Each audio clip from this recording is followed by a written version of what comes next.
Thank you for this episode of tuning into this episode of Idleman Unplugged. I'm actually going to read, can I call you Doctor? Dr. Paul? Dr. Paul, that's good.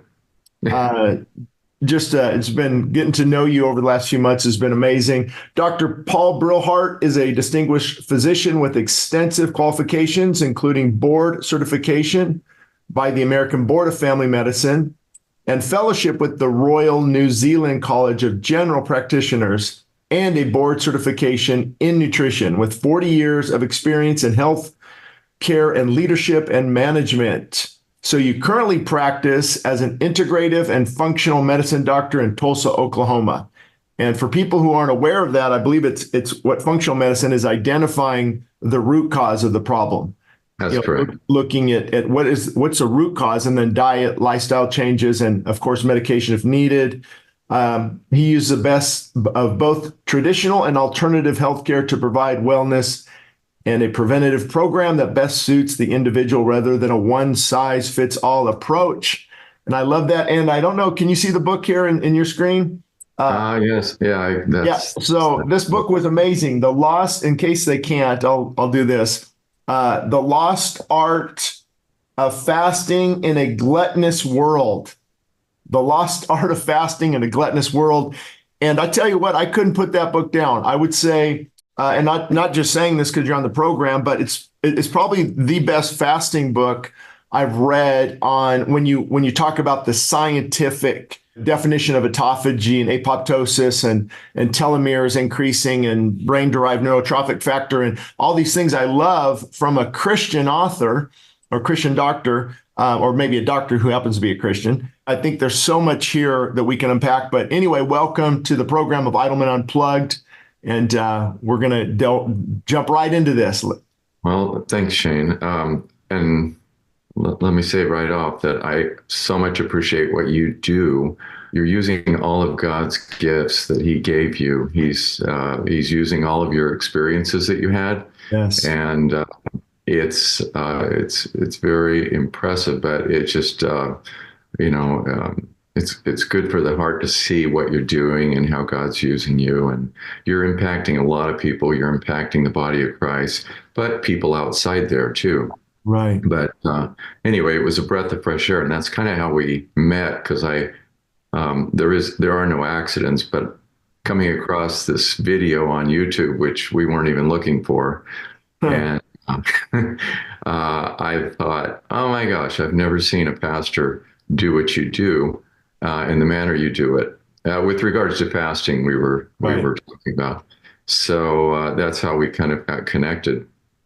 Yeah, and what's interesting is, like you said, God uses our experiences, and I think most people are beginning to realize the absolute vitality. I don't even know the word is the incredible importance of taking care of our body.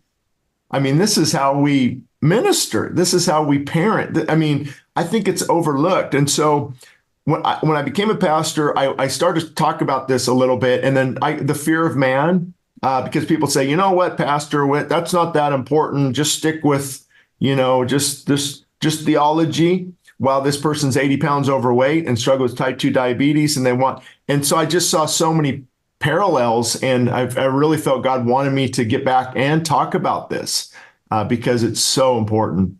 Right. And the church is, it's over the years, I've spoken in many churches on health and nutrition. Yeah. And it's kind of, it's been one of those subjects that they just really don't like. No, don't touch my sacred cow. Don't talk to me about diet. And for the most part, I'm not trying to come down on the body, but they'll give it lip service, and they'll say, well, God He loves me the way I am. Yeah. Don't talk to me about that.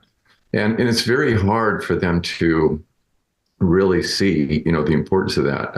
I mean, Paul talks about, disciplining himself. He's fighting. He's going to win that race.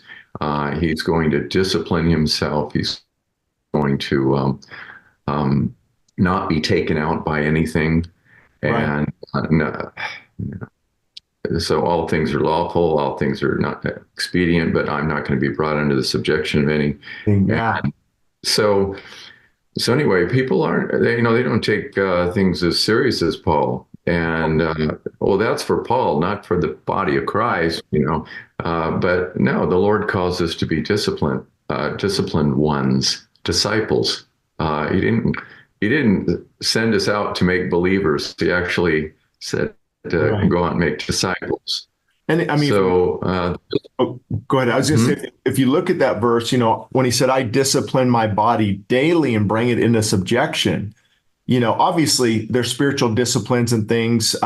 But if he's not talking about the lust of the flesh, I don't know what he's talking about. Obviously, I discipline my body and I bring it under control. So when I preach to others, I'm not disqualified because that can be gluttony, addiction. So, I mean, this is such a big topic, and I've seen it where it actually affects who people are at a very deep level. They struggle with anger. Holy Spirit, take this anger away. Well, you need to get off that 500 milligrams of caffeine and this junk food and get some sleep, some good sleep, deep sleep. And I mean, there's so many things that you could look at there.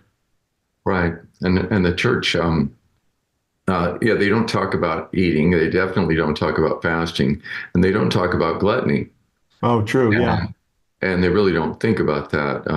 I mean, at one point, it's not in the scriptures, but they were talking about the 7 deadly sins. I think the first one is called, was it gastromargia or something? That's gluttony. Yeah. Yeah. And, but they don't think about the gluttony that was talked about in the Bible. Gee, our son is a glutton and a drunkard. Well, we bring him out, and if he doesn't repent, he's going to be stoned. Okay. Yeah.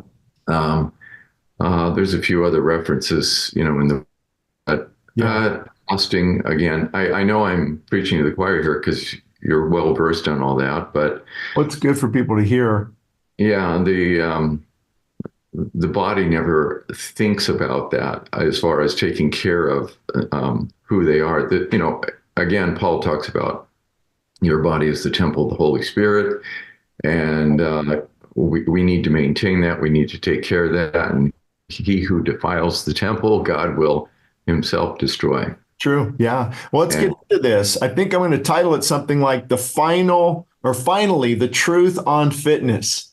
I know it's a little bold. And I actually have some notes, so I want to make sure I don't miss anything. We stay on track. And I mean, each of these topics could be a podcast in and of themselves. So I'm thinking maybe just the key points on each one to make sure we get through everything. And again, I want to highly recommend The Lost Art of Fasting in a Gluttonous World. I think that would really help a lot of people because you offer some solutions on that. But number one, why is there so much conflict when it comes to the area of health and fitness and dieting? You've got paleo, you've got carnivore, you've got whole plant-based only. And me and you've talked about this. We're on the same page. I mean, biblically speaking, if people would just stick to the Bible, biblically speaking, there's some freedom there and not getting caught up in all the different crazes, because a 30-day or 60-day diet is not going to fix a lifelong problem. It's a lifestyle change. That's right. And I kind of got into this, the backdoor approach. I wasn't planning on doing this. I think I told you before, I wasn't planning on being a doctor. Right. And that's a long story, but it was the Lord, and the Lord brought me into that. I didn't want to be a doctor, but now looking back, thank you, Lord. Yes. He knew exactly what I was supposed to do. But in that journey, and part of that is in the book, as far as what I went through is experiencing things with patients. I would pray for patients. I would try to figure out what was going on. The traditional approach didn't have an answer. The Lord would just kind of drop a little tidbit into my head, and wondering where that came from. That's kind of how I got into integrative medicine. Yeah. Functional medicine. So once I would apply this, the patient would get better, and then I would have to think about it. Well, what else don't I know? Oh, Lord, can you teach me? Yeah. So, he's the engineer of our body, and he's the one that designed our diet. Yeah. And what I try and do with my page, you've been indoctrinated, you've been fed a lie. Right. Um, Right. this thing that we call food really isn't food. It's fake food, Yeah, it is. and it's a lot of chemicals. It's made by food scientists. For the most part, they're not Christians. They don't believe in God, and they don't realize what they're doing. And we're going to make it better. Okay, well, they never did. It's money, everything from seed oils to Yeah, processed. and again, yeah, no, there's a lot of that.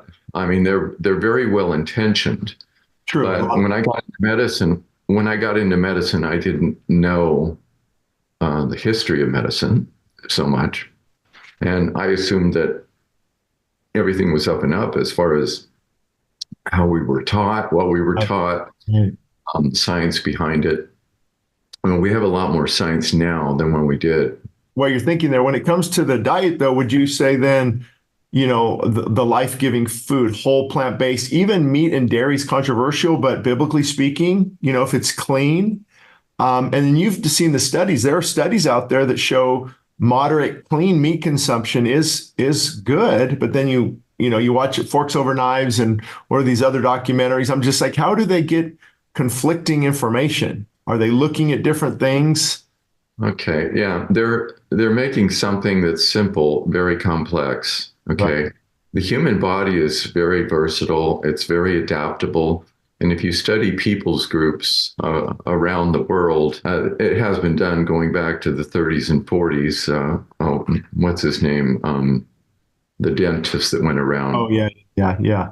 You know who I'm talking about? Yeah, I forgot his name too, but I'm sure we'll both. Yeah, but I keep thinking of Herbert Shelton, but he was a fasting. no, he was more fasting, but it'll come to me afterwards. But anyway, he went around and studied all these people's groups, and this is back in the 30s, published, I think, early 40s.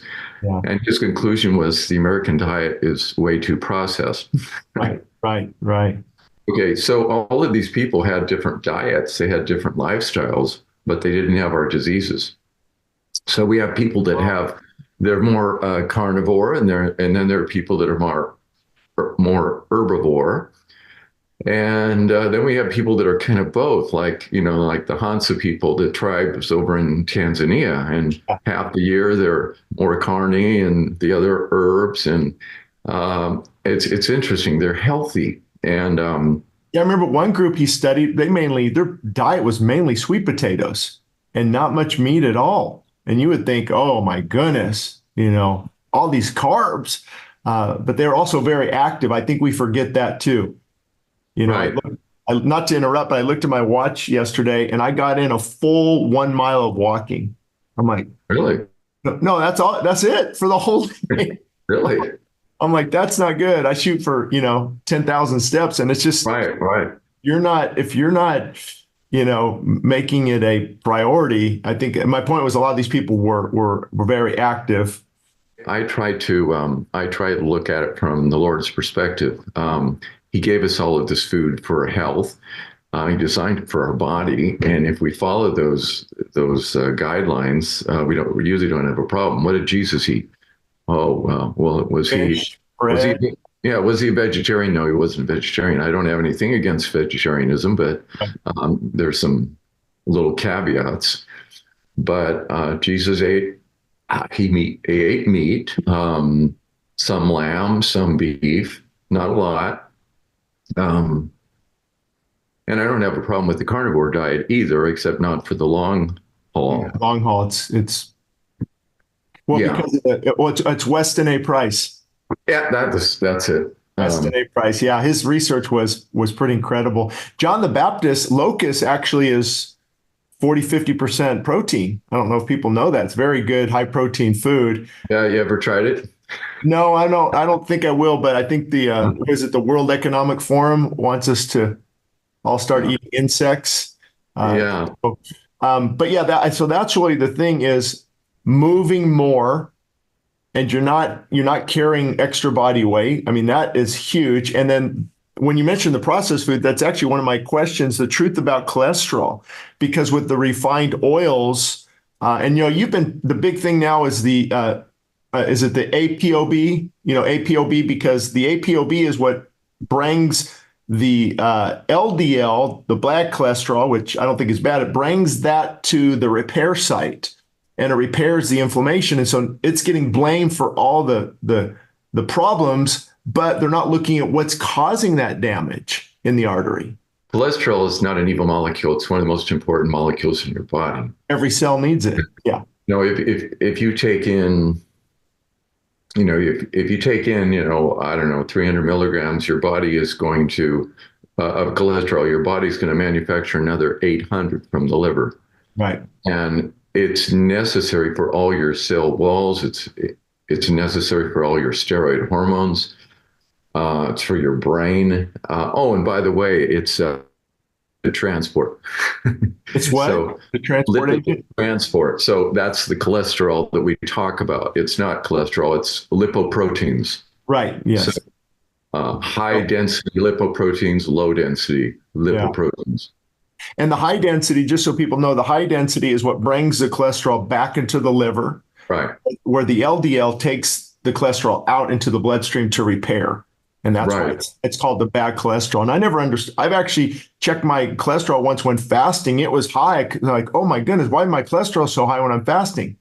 Well, it's because the liver is already producing. So you have to wonder, all these diets, low fat, instead of these cookies, crackers, the low fat diet craze, getting rid of important monounsaturated, polyunsaturated, getting rid of all these fats, and then now putting in partially hydrogenated oils, aspartame, red dye 40 coloring, monosodium glutamate, and all these things that are not good for the body. A sticky topic, and most of my colleagues are not going to agree with me on this, but somewhere in the 90s or something, I heard a lecture, and they were talking about LDL, and it was up on the big screen, and they were talking about pattern A, large, fluffy, buoyant, pattern B, hard, dense. And then I was really confused. And I go, my gosh, well, they're both LDL. I thought LDL was all bad. Yeah. Well, it turns out that, pattern A, large, fluffy, buoyant, is driven by fat intake. Pattern B is driven by carb intake. Pattern B is the type that we find oxidized and in the arterial wall. Okay. We don't find the pattern A in the wall.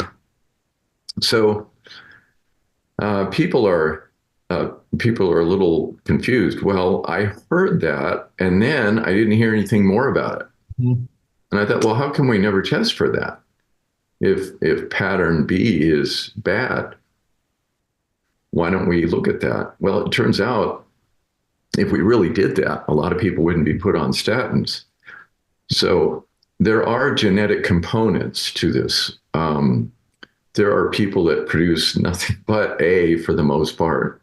And then there's families that just produce B no matter what they do.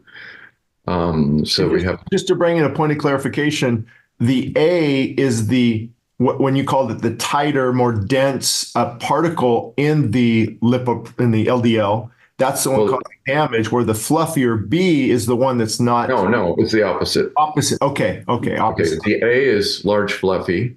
And the B is small, hard, dense. Okay. So we could break down those. That would be more advantageous to see exactly what type is in a person's bloodstream. Right. And so, I was a little confused. Well, why haven't I heard anything more about this? But for instance, using an example of a patient that came into me, she says, well, I know you're going to want to put me on a statin because everyone wants to put me on. She's 35 years old. Her cholesterol is a little over 400, and her LDL was 256. And that's up there. So I said, well, I understand. So tell me this, does anyone else in your family have high cholesterol? And she goes, everyone. I go, everyone? She goes, everyone. Next question. Is there heart disease? She goes, not a soul. Extended family? No. So I said, well, we have to break down your cholesterol. Yeah. And so she comes back. I know I mentioned this to you before, the NMR lipoprofile. Yep. Yes. Yeah. So that's breaking it down into the particles. And so her LDL particle was somewhere around 2,000, and that's a really high number, by the way. Yeah. It's very, very high. And of her pattern B was about 78. And the rest of all those were all A. Now, if you get below about, I think it's about 550 or something like that on your B, you're doing good. Anyway, she's at 78. Wow. Okay. Her average particle size for LDL, this is all comers, she was slammed up against the wall over here. I've never seen someone with a particle size that high. So it was all pattern A. So no wonder. And just to clarify, because a lot of people, they're not quite sure what we're talking about. The bottom line is, although she had high cholesterol, when you broke down the particle sizes, it was actually the type of cholesterol that's not binding to the artery walls. So she probably would. Yeah. That's why heart disease doesn't run in her family. Yeah, and the other factor is that the LDL pattern B isn't really a problem until it gets oxidized.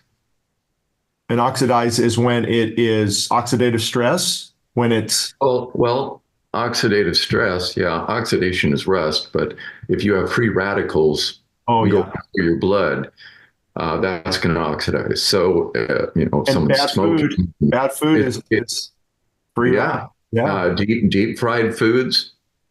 You can take a group of 10-year-olds and you can go to their classroom and you can do a little Doppler on their artery and check their blood flow. Yeah. And you break the group into twos where half are going to go out and eat candy. No, a big extra serving size of fries, out of Wendy's or McDonald's, wherever. And the other group is just going to get the equivalent in the vegetable oil. And of those two, which one's going to have a change in their blood flow? Well, after 2 hours, you measure their Doppler and you're going to see the little, flow. Mm-hmm. And the group with the fries has dropped down about 30% or so in their blood flow. And the other group hasn't changed any. Okay, why? That's acute endothelial oxidative stress. Of these oils from the fries. And so you're scouring your million miles of blood vessels with free radicals. Now, what does that do to the endothelial cells? Well, they can't release nitric oxide. Right. And just so people know, the endothelial cells are the cells within the lining of the arteries. Right. I'm sorry. Yes. Yeah. I'm just trying to bring it down to the right. So the endothelial level, inside the arteries. And the endothelial cells, they release nitric oxide, which that relaxes. Good. Yeah. Nitric oxide. So it's released with Viagra. Okay. It causes dilation of blood flow. So anyway, I want to pause for a minute because I think this is one of the most critical points you've made. With the French fries, different things, those chemicals, the way the carbohydrates are even produced, the sodium, it's not even normal sodium, the type, all of that now that's in your blood is basically, it reminds me of sandpaper kind of going through and damaging the artery walls. So I think it's important for people. That's why bad food, where if you take a grass-fed buffalo with some avocado, that fat is it's more smooth and it's not causing the damage, the sandpaper against the artery walls. I mean, that is, I hope that gives people good vision. That's a good analogy. Yeah. When you've got blood flowing through your arteries, lickety split. I mean, it's very fast flowing, and you've got to have smooth arteries. You have to have no defects, otherwise you get flow imbalances. So anything happens where you get a ding in that wall, the body's going to try and repair itself. Yeah. And this is part of where the cholesterol entering the picture. Cholesterol isn't the perpetrator of the crime. He's at the scene of the crime. You know, he might be a getaway. He's a getaway driver, but I like that. I like that analogy because everyone makes it the bad guy there, you know? yeah, and it looks like it's more of a part of a healing response. So the problem isn't cholesterol. It's well, how did we get there in the first place? And then you have the glycocalyx. I think that's what it's called. It's the coating on the inside of your arteries, and it's a protein in glyco, and you might have a sugar component, but it is It coats. it's Yeah. like it's kind of like a film. So if you pick up a fish out of the water, Yeah. what do you notice first? Yeah. The slippery. Slimy. Okay. Well, that slime enables that fish to go through the water. Right. Okay. That's what's lining all of your arteries. Right. Okay. And so, well, what can damage that? Okay, the bad food. But if you have high sugar levels, especially diabetics, it thins out that glycocalyx, and that glycocalyx acts as a protection, a protecting factor. And if you thin that out or really get it down, you're much more apt to damage the arterial wall. So you end up having the little dings, nicks, Right. maybe at the bifurcations. Right. So anyway, back to that whole picture with LDL and the fractions of that. If we were to look at what statins do, statins will lower both kinds, but they actually lower A more than B. And want that. Yeah. okay, well, but the A is driven by fat, but we have been driven to believe that, okay, fat is what causes heart disease. Okay, so I mean, you know this, and I think I mentioned it in the book as well, and that was dealing with the 7-country study. Yep. Different.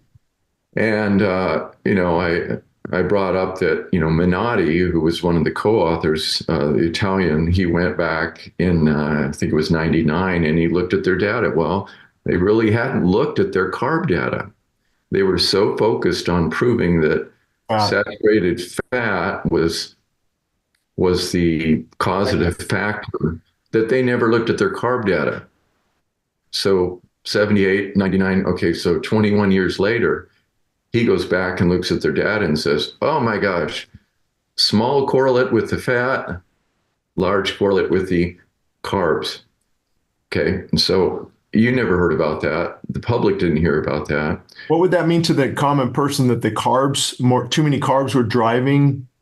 Right. So, well, going back to, the mid 60s, we started coming into this idea, and they were debating it, and they didn't know which way it was going to go. Is it the carbs or is it the fat? And there were people that had the idea it was the carbs, but Ansel Keys, who was behind that study, he firmly believed it was all about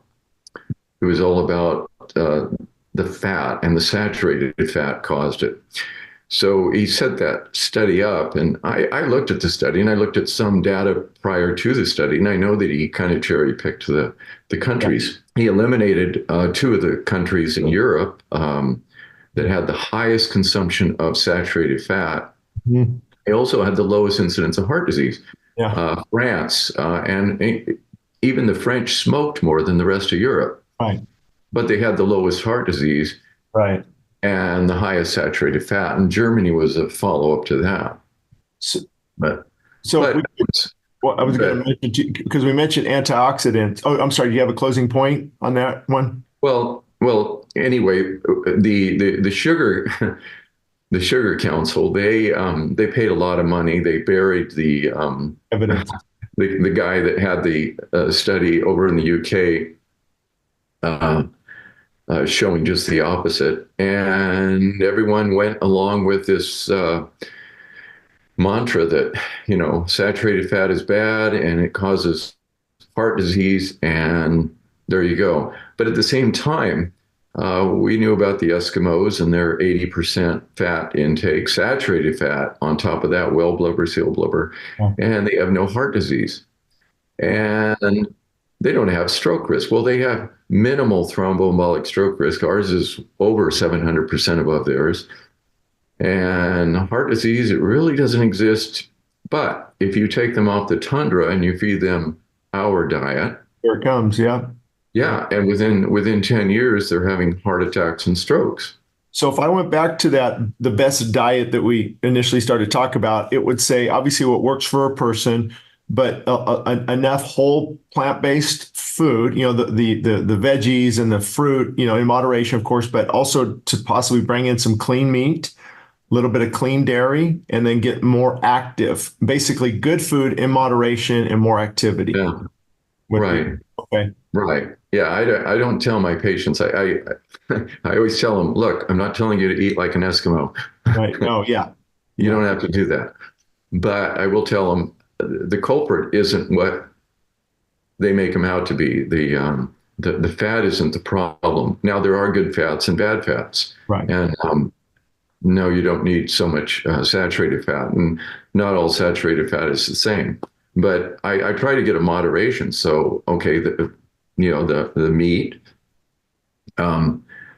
the vegetables, the fruits, the nuts, the seeds. I try to get a balance. I'm pretty much more of a Mediterranean type, except I don't hold to the Mediterranean diet that most Americans think is a Mediterranean diet. Yeah. And I'm looking at whole foods. I'm looking at the foods. They're not processed food. They're not made up food. I'm trying to get as much natural whole food as I can. Right. But everything's in balance. And that's the key. Yeah. And as I mentioned, man is very, very versatile. They can adapt and like the sweet potatoes.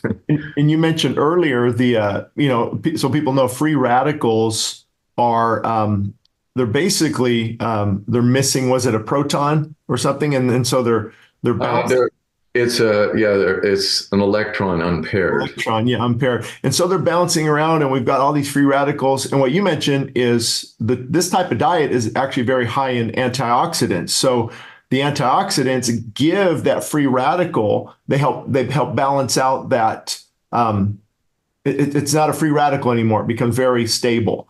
And so all this food that we're eating, the Doritos and the Dr. Pepper and the even bread, just normal bread, crackers, cookies. I mean, just about 90% of what we're eating is processed food, which is delivering even more free radicals into the body. And so we can easily see. Right. Right. Yeah. And again, if I can take a step back, to the mid 60s when this debate was going on, they started telling people fat was bad. Okay, so fat was dropped out, your little pie graph, proteins, fats, carbs. The fats were shrunk, so the vacuum was filled in immediately with carbs. And you can plot it out. You can see the diabetes going up and the heart disease going up, and hypertension is part of heart disease. You start seeing the cancer go up. You start seeing everything go up, including Alzheimer's dementia. Yeah. Which is related to its type 3 diabetes, insulin resistance. Right, absolutely.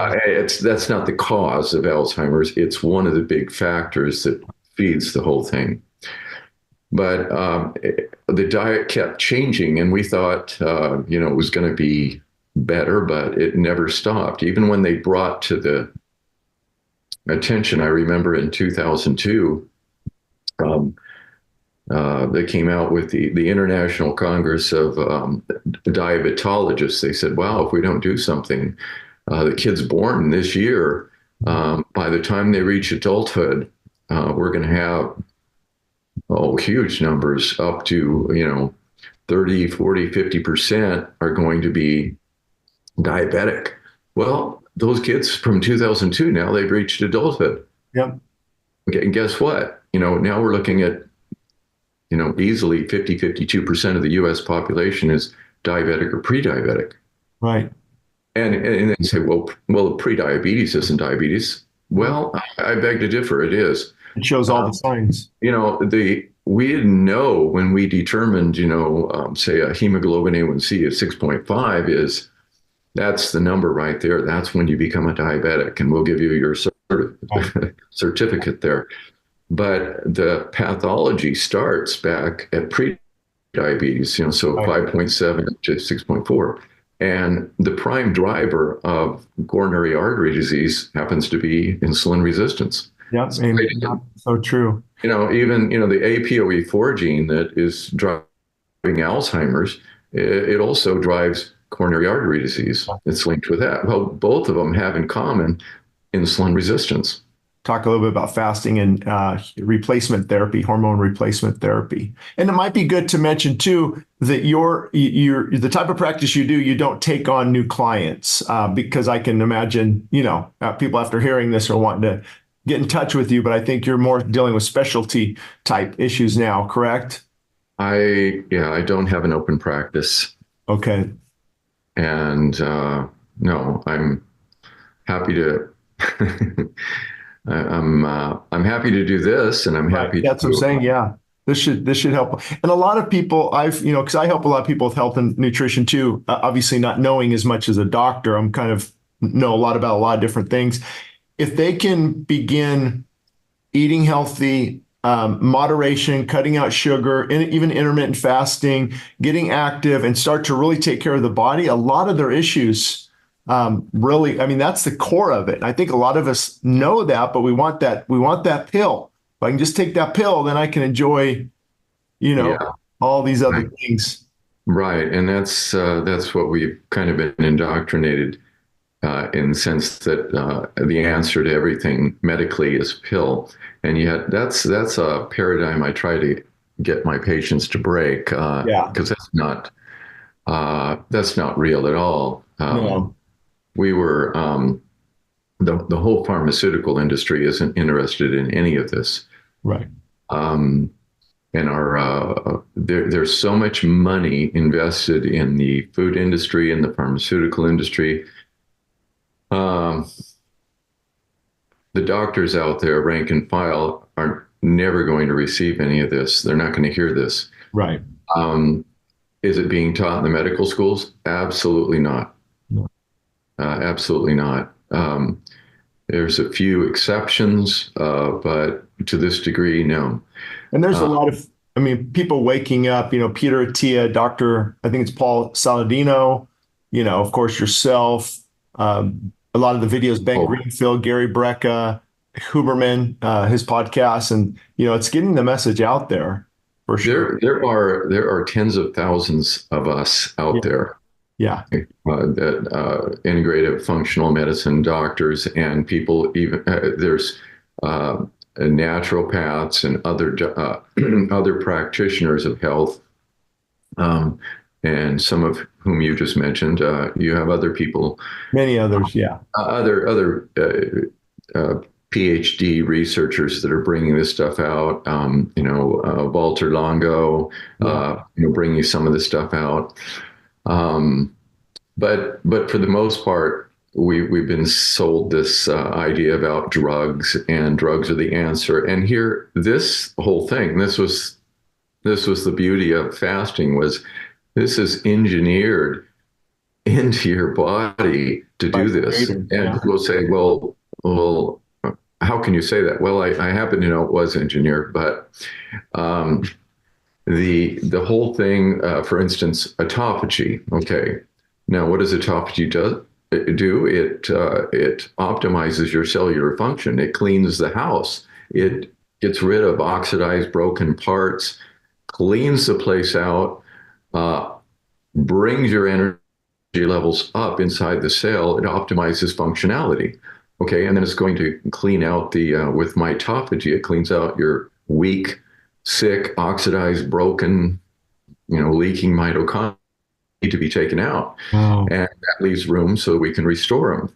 Okay, and that's where the exercise comes in, and we stir up mitochondrial application. But if we don't have that mitochondria and that cellular house cleaning, wow, that never happens. And so people live inside this vehicle of theirs for how many years, and they've never done that. But they were taught that you have to eat 3 meals a day, max, and keep fueled, never skip a meal.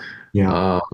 And all of that was not really true, and it's not really based on anything. I mean, some of our colleagues out there, they're still saying, well, I don't know whether it's really good to skip breakfast. Breakfast is bad. And they quote some of the studies, like it comes out of the American Heart Association. It wasn't a study, it was an observational. Did they actually look at the types of diets? They found out, the people that are skipping breakfast, well, yeah, but if you look at their energy, they're going to McDonald's later, right? Well, the amount of carbs that they're taking in, their sugar index is very, very high. Well, those are the people that are going to have bad problems. Okay. Yeah. We actually did better as a country when we were doing, breakfast, lunch, dinner, no snacks. And so it was basically giving you say a 14-hour fasting window. Okay, so if you eat dinner at 6 and you eat breakfast at right, 8 o'clock, something like that. So actually, we actually did much better. What were you going to say? Yeah, well, I'm trying to find that. I mean, people have been sending me all week that news headline that 91% increases your heart attack rate by 91% now with intermittent fasting. No, I don't know if you've seen that. It's just, well, no, I didn't see that, but I did kind of dig up the studies. In fact, I think I even have it on my desk here. I'm going to try to, let me add to that too. My dad died younger than me. He was a year younger than where I'm at now. And he didn't eat breakfast. So he would, but what was his breakfast? A pot of coffee.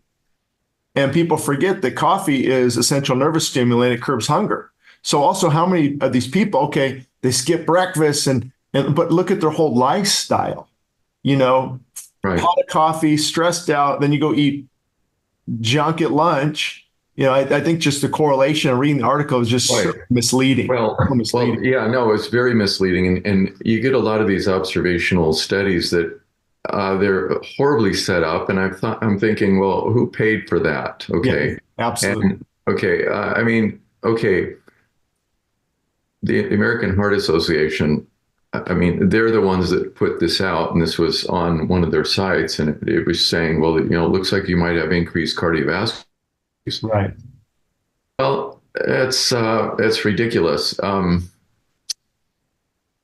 American Heart Association, back in 2017, you're familiar with the Peer study? No, I'm not. Okay, it was a 10-year nutritional study. It's looking at fats, carbs, and mortality risk. Okay, so we're trying to keep it simple: fats, carbs, mortality. And so they always said, well, your study wasn't long enough. Well, this is a 10-year-long study. Okay. And then they would say, well, your cohort isn't large enough. Okay, well, this was over 138,000 people. Well, it's not diverse enough, bioethnic diverse. Okay, well, this is in 19 countries, 5 continents. Okay, all right, okay. So, and we're trying to keep it simple. Let's just look at fats, carbs, mortality. So the synopsis in the abstract, if you look it up, it'll say, okay, overall mortality was higher in the high carb diet, which is the diet. And fats, specific types of fats, were not associated with increased cardiovascular disease, increased myocardial infarction risk, or increased cardiovascular death. Similar endpoints, but a little different. But they all pointed to, no, there's no correlation. Now, the kicker was there's inverse correlation between saturated fat intake, and stroke risk. Mm-hmm. Whoa, that's 180 degrees from what we've been taught. Mm. And, think of the Eskimos, okay? Saturated fat, they have no stroke. Okay, Right, it's right, almost done. Okay, well, that was published in the Lancet in November 2017. I was still living over in New Zealand at the time. right. I I knew it was coming out. I saw it, and I thought, wow, I already have almost 2 dozen studies on my desk saying the same exact thing, but this is a big study. And the next month in December, the American Heart Association, they put out a press release. We want everyone to know that you need to cut out saturated fat from your diet because it causes stroke risk. Well, excuse me, isn't that what you've been saying for 50 years? Yeah, Yes, it is, but it's time we remind everyone. yeah. Okay, no, they read the study and they want everyone to know. So fast forward to June of the next year in 2018, the International Cardiology Conference over in Germany. I was I was kind of trolling in there and looking at their chat rooms, and no one wanted to talk about the in the room, the pure study, Wow. the pure study. No one wants to even talk about it. Why? You're going to lose your License, yeah. you're going to lose your tenure. You're going to lose your research. You're going to Yeah, lose, everything. Okay. No one's going to talk about it. Isn't that a shame? yeah. That's Okay. And then you look at the people trying to poke holes in it, and they couldn't. no. There's no way around it. Yeah. Yeah. So anyway, I'm saying the American Heart Association. Well, who is paying them? Right, right. And you look at their funding. You look at their funding, and of course, I don't know why they want to come out and say, well, the intermittent fasting is bad and it's going to kill you and give heart disease. Well, you already know by reading, what I've written, Yeah. that it's tremendously beneficial to your heart. And just so people know, you made a good point. The longer now, there's a period there where if you go too long, of course, but the longer you go, there's your insulin is less, your spike in blood sugar levels, the heart is more relaxed, there's less toxins in the body. You said the mitochondria, which is in the cell, is being cleansed. Autophagy with the self-consuming, that's what the word means. It means it's going through and Right. it's consuming. So if you're eating, actually, you can't have both. Maybe a slight degree, but you can't have both autophagy and cleaning going on if you're constantly eating. I mean, it's just Right. one or the other. So I mean, it just and Well, even biblically speaking, I mean, yeah. you don't have to eat every. I don't think they had an AM PM on every corner. No, no. I tell my patients, look, this is the default state of man. And they're going, what? Okay, look, 8 billion people on the planet, most of them live this way. What? Well, not intentionally, not knowingly. Right. They just don't have a fridge, a pantry, a quick trip, fast food, Right. grocery stores full of processed food. No, they don't have that. And so eat they could eat 3 meals a day, but they could eat 2 meals or 1 meal, and that's the way mankind has always lived. Right. Right. We here in this country, we're the oddballs. Yep. We are. We've gone to the extreme, but to go back to the note, about all these things that happen and these benefits, when you do fast, it has an effect. After you fast, your growth hormone goes up, and it goes up significantly. I don't know if you've looked at those. 1,000%, right? And Yeah, it's like 16 hours or 24 hours or 36. yeah, and so you get all of these incredible benefits, and what does that translate to? Increased stem cells. Yeah. Okay, so But we're talking, just to clarify, we're talking primarily at this point, if people can just drink water, because they're wondering, oh, can I have lots of juice? Well, there's your fructose and your insulin. And I mean, we're talking about mainly just having water to get that deep cleaning. And I know different right. people, I mean, 12 hours, 16, 24, there's so much we could go into, which you did in your book. I have, as far as, talk to your physician, what medication are you on? There's some people that shouldn't fast if you're having kidney issues and because your kidney is going to work over. So but we're talking about the average person.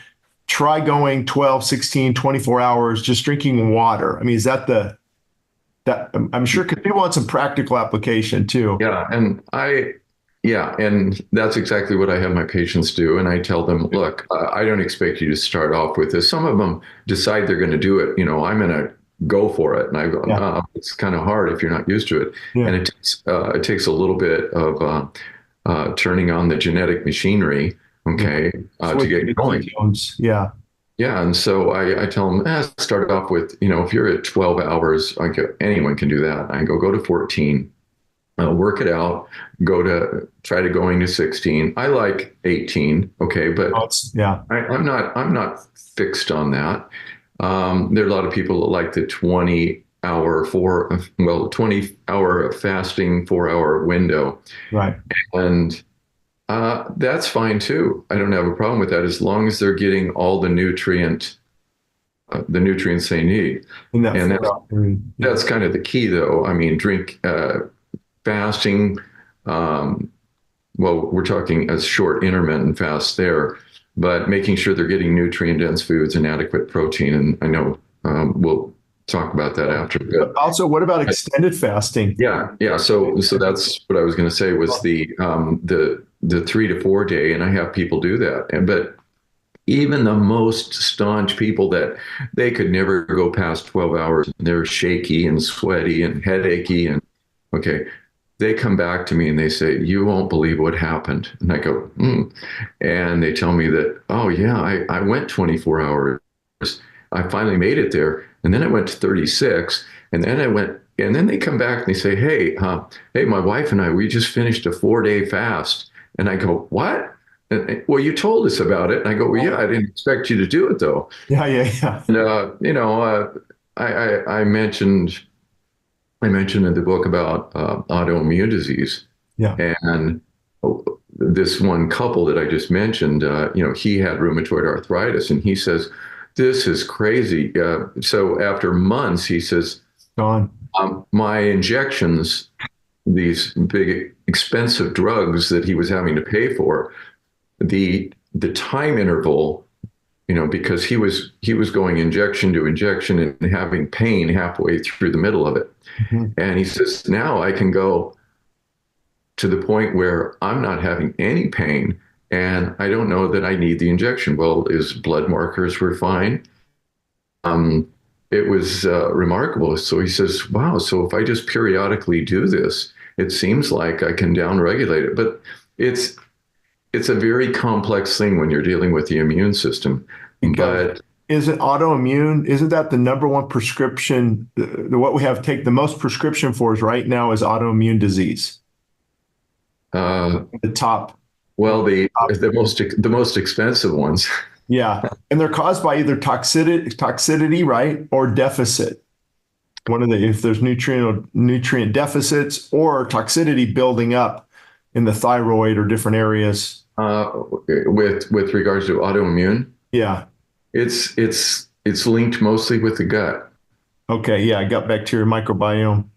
Okay, the in it's the interaction of the immune system with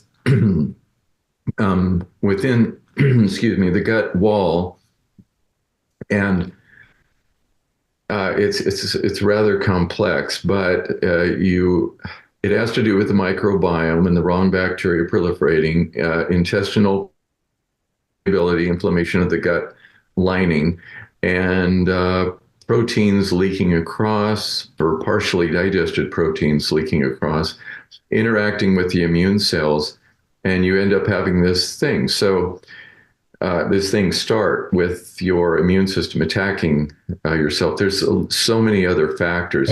Yeah. It's mind blowing. But Bottom line. with the intermittent fasting though, or fasting or the autophagy, what it does is when you go into fasting, it causes your oh my gosh, it causes your monocytes to go down. It causes your mTOR, which you're familiar. Your mTOR is downregulated. It activates AMPK. So you're going to go more towards M2 macrophages, which are those are your healthy macrophages. to the M1, and M1 is just the opposite. So when your mTOR goes up, your M1 goes up, and you don't want the M1; it's inflammatory.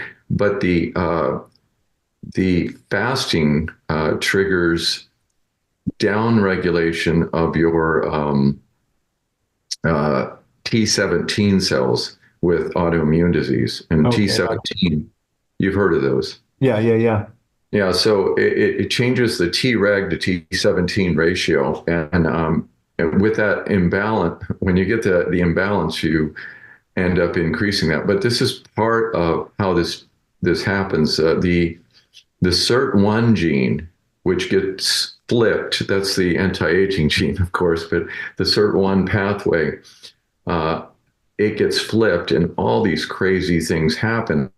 So you get hypoxia inducible factor alpha, 1 alpha, something like that. That causes a down regulation of your T17s. Okay, those are the ones that are driving this autoimmune. So immediately, this patient is going, "Wow, what happened?" I've had that happen with, I've treated many patients, but if I can get them into this, I'll put them on a 7 to 10 day water fast. And people say, "Well, that's crazy." I mean, just the idea of going, but you've done this, and once you go past about 2 days, your ketones are high enough, and it shuts off. Your appetite's gone. Yeah. Your energy is still there. Your mind is very clear, and people will think, "Oh my gosh, I'm going to lose all my muscle." Well, you don't lose it that quick. How much do you lose? I've been meaning to ask you that. What would you say in a 1 week fast? I mean, because your body goes into muscle sparing mode because of our creator. Right. Our muscle spare. But however, I think in that process, isn't there a little bit of gluconeogenesis where your muscle is broken down? But did they ever know? Because I've seen other, like Buchenheimer in Germany has 250 calories of juice. They say there's hardly any muscle broken down. No, there's very little initially, and then you start breaking it down the longer you go into it.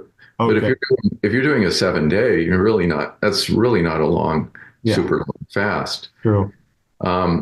But I mean, I know you've done longer fast, and I mean, what was that? How would you encourage someone to just, would you say begin weaning off of coffee and sugar and processed food so it's a little more pleasant? Yeah, well, that's why people don't fast. I mean, hunger is one thing, but to me, hunger's nothing compared to the withdrawal symptoms. Right. Right. So I tell them, look, this is all overwhelming. Okay. When you get this information, it's like drinking from a fire hydrant. Oh my gosh, I can't do all this. No, it's really simple. It's not rocket science. Yeah. It's just basic principles. And I tell them, I don't teach diets. I teach lifestyle principles. And diets all work. They all fail, but this will work for you. I want you to take one step at a time. And, I'll take them off. Okay. Something simple. Oh my gosh, sodas. People drink sodas. Okay. Or they're drinking a lot of fruit juice. Well, it's natural. And I thought, well, is it natural to like eat 6 or 8 oranges at one time? No. I go, have an orange. Yeah. And I tell them, look, just make a few little steps. And if you can do that, small, sure, steady steps lead to success. Okay, that's what I want you to do. And, I just keep them on a short lead, and I bring them back, and, the shortest or the longest would be 4 weeks. I bring them back at 4 weeks at least. But if I need to, even shorter, but I'll just say, this is what you do next. This is what you do next. But I try to extend their little fasting window farther and farther along. And of course, that is, you're hitting the SIRT1 gene, which is turning on insulin sensitivity. It's your fat burning is also being optimized. It's like going to the gym. You go once a month, you're not going to see anything. If you go 2 or 3 times a week, you're going to start seeing changes right away. So I tell them, this is what you're doing. You're training your body, and it will adjust. And that's why For instance, people doing the keto diet, they start and they get the keto flu. What is the keto flu? Your body Okay. adapting. Yeah. Yeah, your body's adapting. Headaches, sweats, nausea. Oh, I feel awful. I've got the keto flu. Well, that's just turning on the machinery. Now, you can do it slowly. You don't have to go into it um, um, full force, but it usually disappears after about 5 days. Yeah. And that's, we'll tell people that, but um, it's pretty amazing what people can do. I mean, be it reversing diabetes or reversing hypertension, or if they're doing it for weight loss, or I'm doing it for autoimmune disease, or I'm doing it for, my gosh, I'm even doing it with my cancer patients, Yeah. which is crazy. But example with some guy that came in with a big guy from Barbados, and he had hypertension, he was obese, and he had diabetes uncontrolled on medication. So I just kind of gave him these principles, and I didn't see him again for 5 months. Whoa. And he comes back in, and I check his A1C, and I go, it's the same as mine. Okay? Wow. And he says, I stopped my medication. I stopped my diabetes medication. Well, before, I think he was 7.6. Right. And now he's, below 5.7. I think he was 5.5, and he's on nothing. Okay. And he says, oh, I stopped my blood pressure medicine. Okay. His blood pressure is 110/70. Is he still losing some weight? He lost weight, and so anyway, he was just, yeah, he's big. Let's see, how old was he? 42. Okay, I mentioned he's from Barbados. Big guy. Yeah, 6'2". He went from obese down to overweight all the way to, I said, you're borderline overweight, but I don't think you're borderline overweight. I think you have muscle mass. In 5 months, yeah. What Yeah, and did you minimize? Because in your book, you mentioned something that might work for a lot of people, that 800 calorie, 600 calorie diet. It's just enough to where you're not, the fasting whores are kept at bay. Right. But it's just enough to get through life. And I'm wondering, is there an amount of calories that do retain muscle? Like at 800 calories, you're still retaining muscle as long as your protein is high. Yeah. So I told you before about some of those patients I was putting on a protein sparing modified fast. Yeah. And I was giving men, the minimal amount for men was like 70 grams, and women 55. Okay. That's not a lot, but it was enough to spare protein. In fact, measuring their muscle mass as we were going on, through the course, because sometimes I would have people on this for over a year. Whoa. Okay, before I would realimentate them, start eating regular food again. Was it low calorie the whole time, or you'd increase? Yeah, very, very low calorie. The men, it was around 600 to 650, something like that. Okay. The women were a little bit less, but they stayed on that. They had, all the vitamins and nutrients they needed, but we were able to actually build muscle. So the people that they couldn't exercise because they were so big. Right. But, after, you drop down 100 pounds, wow, now we can start doing something. Yeah. Not that they couldn't, but some people, their ankles were weak. There was too much weight. And, the next thing you know, they're going to the gym, building muscle. Okay. So not losing muscle, but building muscle, because I could measure that in my office. And I was doing that back in the late 80s. I think I started in 87 doing that. I might have interrupted you with the guy with Barbados, but he was he got down a good weight in 5 months. How much was he eating during that 5-month period? Okay, I did not put him on keto. I didn't take him off carbs. I just told him how to eat carbs. So the principle I told him was that, okay, no processed carbs. You're going to eliminate all processed carbs. And he took notes and he said, yeah, okay. So we're trying to get the glucose curve not to spike Too much. but, Okay. but to go in and reach all your next eating time without making fat, kind of like that. So I tell them the two things that you need to focus on: nutrient dense, more above ground vegetables than below ground. The above ground vegetables have lots of fiber, and the fiber is going to slow down your glucose absorption. Right. Wow, it's all engineered. And the fiber is going to feed your microbiome, which is going to work in your favor for this whole weight loss thing. And to your point about juice, eating 6 oranges, eating an orange with the juice, the pectin, I don't know if there's pectin there, but the fiber, the content, all of that slows down the rate, Right. the orange juice, because that's how God created us too. Right. Yeah. But then we could take too much of that, okay, all at once. Yeah. And okay, yeah, so I'm not going to eat 6 or 8 oranges. I'm just going to have an orange and it's actually fine. I'm not going to get a spike like that. I'm going to get a curve like that. So I tell them the fiber in your food is going to slow that down and you use it as a fuel and you get those nutrients. The second thing is the protein content. You need to have protein with your meals. And if you have protein, your protein comes in with your other macros, your fats, carbs, proteins into the stomach. And the stomach is what? A pre-digestive pouch. Mm-hmm. Yeah. What does the stomach have in it? Acid. Hydrochloric acid. That's to prepare the protein, okay?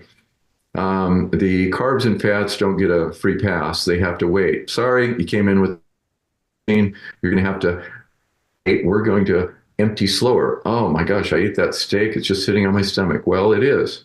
Okay. And as the stomach slows down, it's emptying, coming into the duodenum. Okay. That's where all the glucose is going to be absorbed, right? So if you slow down the gastric emptying, you're going to slow down the curve. And so the curve goes like that without, if you have some Chinese meal with lots of noodles or whatever, and, hours later you're having problems. So anyway, those two things, the fiber, the vegetables, and the protein, and we're going to just have a nice smooth curve. That's what I told the guy.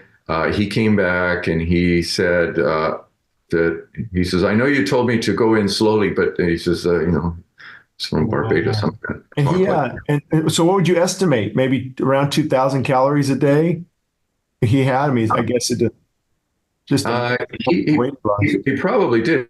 He says, he was a good sized guy, 6'2", and he had probably about that amount. I went over his diet and it was really healthy. Yeah, he would lose. And, the whole thing, I mean, protein's such a big debate. I don't want to mention doctors' names, but a lot of them, people who follow fasting. And they talk about, no animal products and just, we don't need a lot of protein. And when you look at their physique, you can kind of tell that they're also very frail. And I know they're finding as we get older, especially, that lean muscle mass is really, really important. And then right. You can't get the protein content that you need. And I don't know why we were designed just to have plants only. Maybe the soil was different. Maybe, God said you can have meat after the flood. So I don't know how people made it. Maybe the environment, the ozone, the structure of the who knows? But I don't know if you've ever thought about that, but I thought it was funny. Yeah. No, I have. And a lot of it is just conjecture. But no, absolutely. We were designed to eat plants, but meat came along. But he also enabled us to, the whole Old Testament is full of meat eating. Okay. Yeah. And I got to throw this out there because I am curious your thoughts. I've went back and forth largely because of the influence of others. Because when I was in the health and fitness industry, I was overseeing, a lot of personal trainers, maybe 50, 60 of them, looking at their programs. I never was really certified, but I had a well-balanced knowledge on different things. But the big thing was energy in, energy out. And then recently, early 2000s, and I can say even like Jason Fung, I'm sure you followed him and others, Yeah. where they're just, it doesn't matter. Calories don't matter. It's hormones. And even a friend of mine, Dr. Daniel Pompa, we've talked about this before. And I understand it. It is hormones because a lot of it. But if you're taking in more energy than your body needs, you're going to store it. I mean, so calories, it's not like you can just eat 4,000 calories and hey, it doesn't, Oh, calories don't yeah. matter. They actually do matter. Yeah. I think is that Yeah. because if you eat too much. Yeah, absolutely. And as far as the protein goes, I mean, I've had bodybuilders that came in, and I had to tell them, I go, look, you're diabetic, and how can I be diabetic? I don't eat any carbs. Okay, well, to start off with, okay, so you're consuming 3 dozen eggs, okay, a day, okay, just egg whites, okay, but 3 dozen eggs, and then you have two big slabs of this meat, okay, and it's huge amounts. You're talking uh, so much protein that it's gluconeogenesis. You're breaking it all down and you're forming glucose. So with with the keto diet, if people aren't, they say, I don't understand. I'm down to 20 grams of carbs, but I can't lose any. How come I'm not in ketosis? Well, they're either not taking in enough fat or they're taking in too much protein, because the protein is going to be converted into gluconeogenesis. Yeah. And and you're going to end up storing it. So interesting. Most people don't do that. But as far as, the how much, as far as, uh, grams per kilo or grams per pound, yeah, the amount that I was telling you with the very low calorie diet, that is more like about 70%. that's about 0.8 grams per kilo, Mhm. if I recall right. Yeah. Um, but but other people will vary on that. So I'm not fixated on one number. I don't believe in counting calories, but I tell people you may need to do that initially, just to figure out, wow, I really am consuming a lot. Wow, Yes. maybe I should shut that down and decrease my sizes. But I don't want them to fixate on it. But I do tell them, I want you to initially learn the content. If you're buying food that has labels, I go, find out how many grams of carbs you're taking in every day, Right. and fats and proteins. But you don't have to keep doing that. What That's I remember when I got to my highest about, I don't know, 6, 7 years ago, I was 230. I'm 6'2" and I was 230. I'm like, I'm eating, I was eating pretty clean. But if you go and you write it down, like, oh man, a cup of cashews, that's like 800 calories. And I think what was getting me is snacks, even healthy snacks. I think if you right. start to write it down, you realize, oh, I'm like eating way too many calories. So I think it is good. I mean, the bottom line is people, if they need to really lose some weight and get serious, they need to really monitor that caloric intake and make sure it's the right foods, that Right. we're talking about. Right. And so I do have patients, after, when I first meet them and I go over this, I say, you're going to keep a diary until I see you again. And Okay. you're going to tell me how much you eat, what time you eat. Um, and yeah, let's see, what you eat, how much you eat, what time you eat, what time you go to bed, what time you wake up. And that kind of gives me a little something to go with. It's a springboard, so I can discuss, wow, did you know that you could substitute this for that? And why are you eating a snack? Why do you need a snack? Is it out of boredom, or are you actually hungry?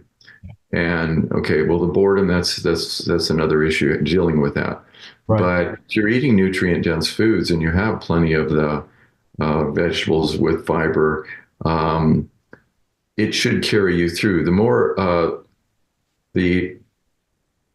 the higher the amount of nutrients in your food, okay, per calories, All right, now we're going to delve into a few more important topics. Again, I'm here with Dr. Paul Brillhart. You can find his book on Amazon.com, The Lost Art of Fasting in a Gluttonous World. And I know people have a lot of questions for you, but I think the book will answer, a lot of those Right. questions.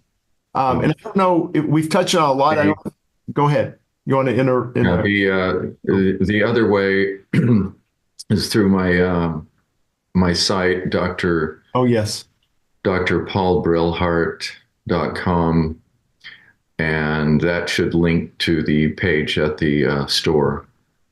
Dr. Paul Brillhart, and I think they can see our names on this recording. It'll be in the title. We might even be able to put in YouTube in the description. And again, Dr. Paul does not have an open practice. So as much as I'd like him to take me on too, I know his client list is already full.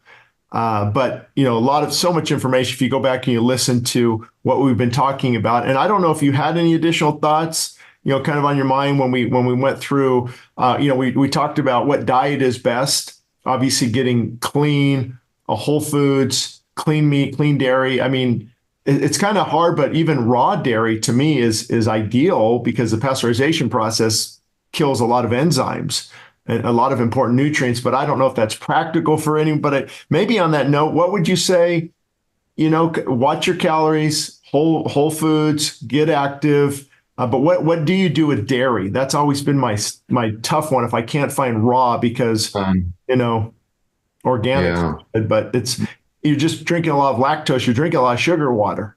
Yeah. No, with the dairy, well, gee, are you drinking milk? Are you eating cheese? Are you doing Both. other Both. yogurt or kefir? So absolutely, you need to go organic. That's an absolute. As far as going raw, yeah, that's not practical for most people. Yeah, I wish it was. I don't have a farm. Yeah, and then you get into problems with the authorities. I mean, they try to They do. they'll try to shut a lot of those operations down. But yeah, that's another topic in and of itself. But I try to I tell people everything in moderation because there are people that will say absolutely no dairy, no dairy. Yeah, and it works good. It works good for some people. Do what works best for you. Yeah, and so I with that because like what I said is the peoples around the world that have been, they've been living off of dairy their whole life. And even some of these centenarians, okay, well, they're having some dairy protein in there as well. They're eating cheeses and kefirs and yogurts and things. But, all of those diets vary quite a bit, but it's a very interesting topic. I try to moderation in all. And my gosh, you just feed the body. You put the vehicle, in the, you drive into the gas station and you're going to put good fuel in. You're not going to just say, put whatever in. Okay, well, no, this vehicle only runs on super unleaded. Oh, by the way, don't use the diesel. Okay, no, it's okay. Whatever fuel, it doesn't matter. Yeah. So I try to just focus in on doing away with all the fake food, try to get whole foods, nutrients, and then I try to get them to change their thinking about how they eat. And I tell them, don't be rigid. If you're rigid, you break. Okay, be flexible. Yeah.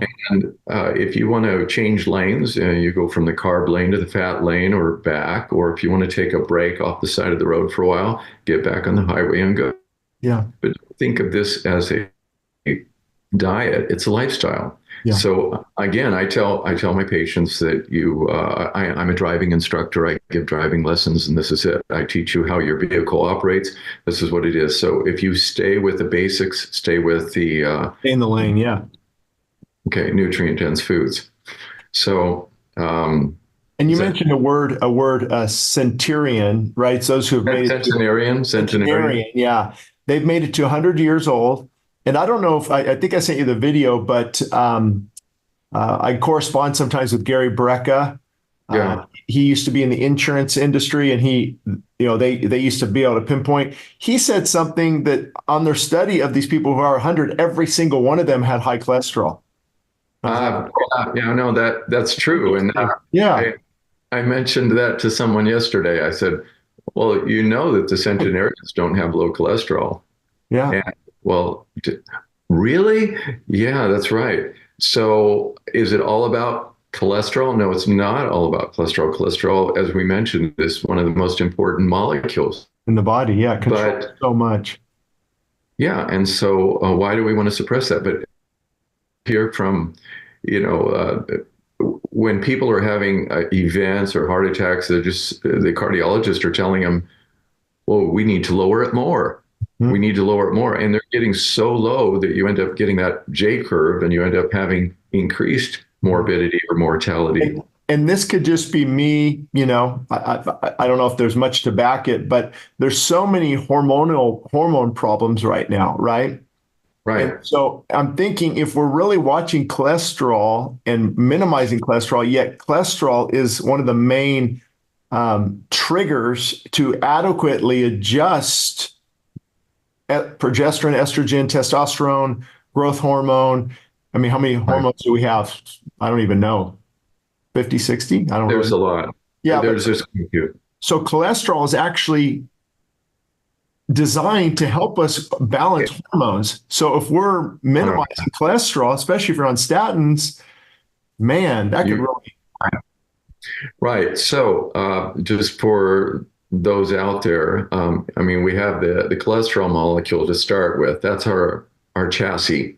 Yeah, And then we convert it into pregnenolone, oh, the mother hormone. yeah, Okay. And then it goes to DHEA and it comes over here to progesterone and cortisol. And you have the male hormones, and then it goes into the female hormones. right. So we have so many of these, but it requires the cholesterol. They're called steroid hormones because they are sterile-like. Humanoids like human. Okay. Steroids are like sterile. What is sterile? Cholesterol. Right, cholesterol. Oh, that's a good. And when people say, "Oh, the doctor put me on steroids," a lot of people think they're talking about the type of steroids you just talked about. They're not talking about anabolic, androgenic, which means anabolic growth, androgenic male hormone type. Right. Those are different type of steroid, but it actually leads me into the point I'm trying to get at. All this push for, you hear HRT, TRT, steroids, and maybe we should let the listener know HRT is hormone replacement therapy, which can Right. be male or female. Estrogen, progesterone on the female, testosterone, human growth hormone. Well, I guess the women, that too, if they would need that. But then you have TRT, which is testosterone replacement therapy. Men are seeing a decrease in testosterone, and then you have steroids, which would be they're taking testosterone on their own, maybe from a doctor. They're also taking like Anavar or Anadrol, Dianabol. They're taking some growth hormone. So steroids, when somebody's on steroids, they're just overcompensate. They're just taking way too much. And I think that'd be a good way to break it down for the listener so they understand. But I think the thing, a lot of what's going on with hormones, and this I'm leading in, then I'll just give you the microphone, is cholesterol, yes, but also, what do they call those? Endocrine disruptors? Yes. Endocrine Disruptors. disrupting chemicals. So Yeah, and we're seeing that in our hair EDC. products, deodorant. So I think that's why I like you do functional medicine, because so many people are going to the doctor, give me TRT. But if you're getting enough sleep, I mean, I'm sure firemen have low testosterone because of that, right? Sleep, Yeah, proper absolutely. diet. So maybe you can unpack that whole topic. And Oh I'll my God. Okay. So, yeah. in under So, 5 minutes, right? okay. So, No kidding. see, Yeah. where do I jump into there? Okay. Men. Okay. Hormones. Okay. Testosterone counts, sperm counts. So, back when 40 something years ago, okay, when I first came into this, the ranges for sperm counts were like this. Okay. Okay. Down here, this is bordering infertility. Okay. In the So, 1980s. This is in the this is in yeah, this would have been 1980 thereabouts. Okay. Okay, so below this is infertility. Okay, so now our new norm is this. Oh, wow. Okay, so uh, Wow. our our range. Well, I thought this was infertility before. Well, no, that's now the new norm. So our fertility has dropped off tremendously. So that is due to some of the things you mentioned Yeah. with the endocrine disrupting chemicals. So if people want to look that up, I mean, they can go to the Endocrine Society and uh, look at some of the studies or some of the list. There's so many chemicals out there. For instance, endocrine? What is the endocrine system? That's actually the hormonal okay, system. that is the Thyroid, hormone. hypothalamus, adrenal So, glands. so all of yeah, from your hypothalamus to your pituitary to your thyroid to your adrenals to your gonads, Okay. all of those are part of the endocrine system. Okay. And so you see an endocrinologist because of an endocrine problem. So um, the endocrine disrupting chemicals disrupt the normal uh, um, Well, yeah. the normal flow of the hormones and their effect. So anyway, we've had a drop off in men's testosterone to a degree. Other things in our foods. What is it? Sodium, aluminum. Is it phosphate? It shows up in almost every baked food. It's kind of one of these. I don't know whether it's an anti-caking agent or something, but it's in most. Like emulsifiers, or I don't know if it's an emulsifier, but it's one of those food ingredients. I'm sorry, arginine, carrageenan. I don't remember exactly, but it's found in a lot of those foods. But it's an aluminum product, but Okay. it drops sperm counts and it drops hormone levels, and so we're seeing that in men. You mentioned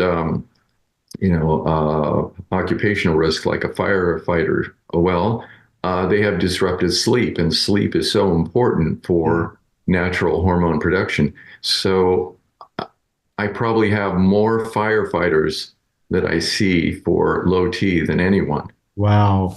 Okay, it's almost okay. They don't have any problem for the first 3 years or so, and then all of a sudden they start noticing it. And these guys really, I mean, they're young, they're healthy, they're working out, and yet they're starting to drop off. Mm-hmm. And I try to use diet and exercise to optimize testosterone. And you know about this, and I mean, you can triple some guys' testosterone just by doing this if everything is working right. But men will have a drop off starting after about age 30. They really peak with their testosterone, not when they're a teenager, In their but 20s. Yeah. yeah, 20, 25, something like that. And you really don't drop off until after 30.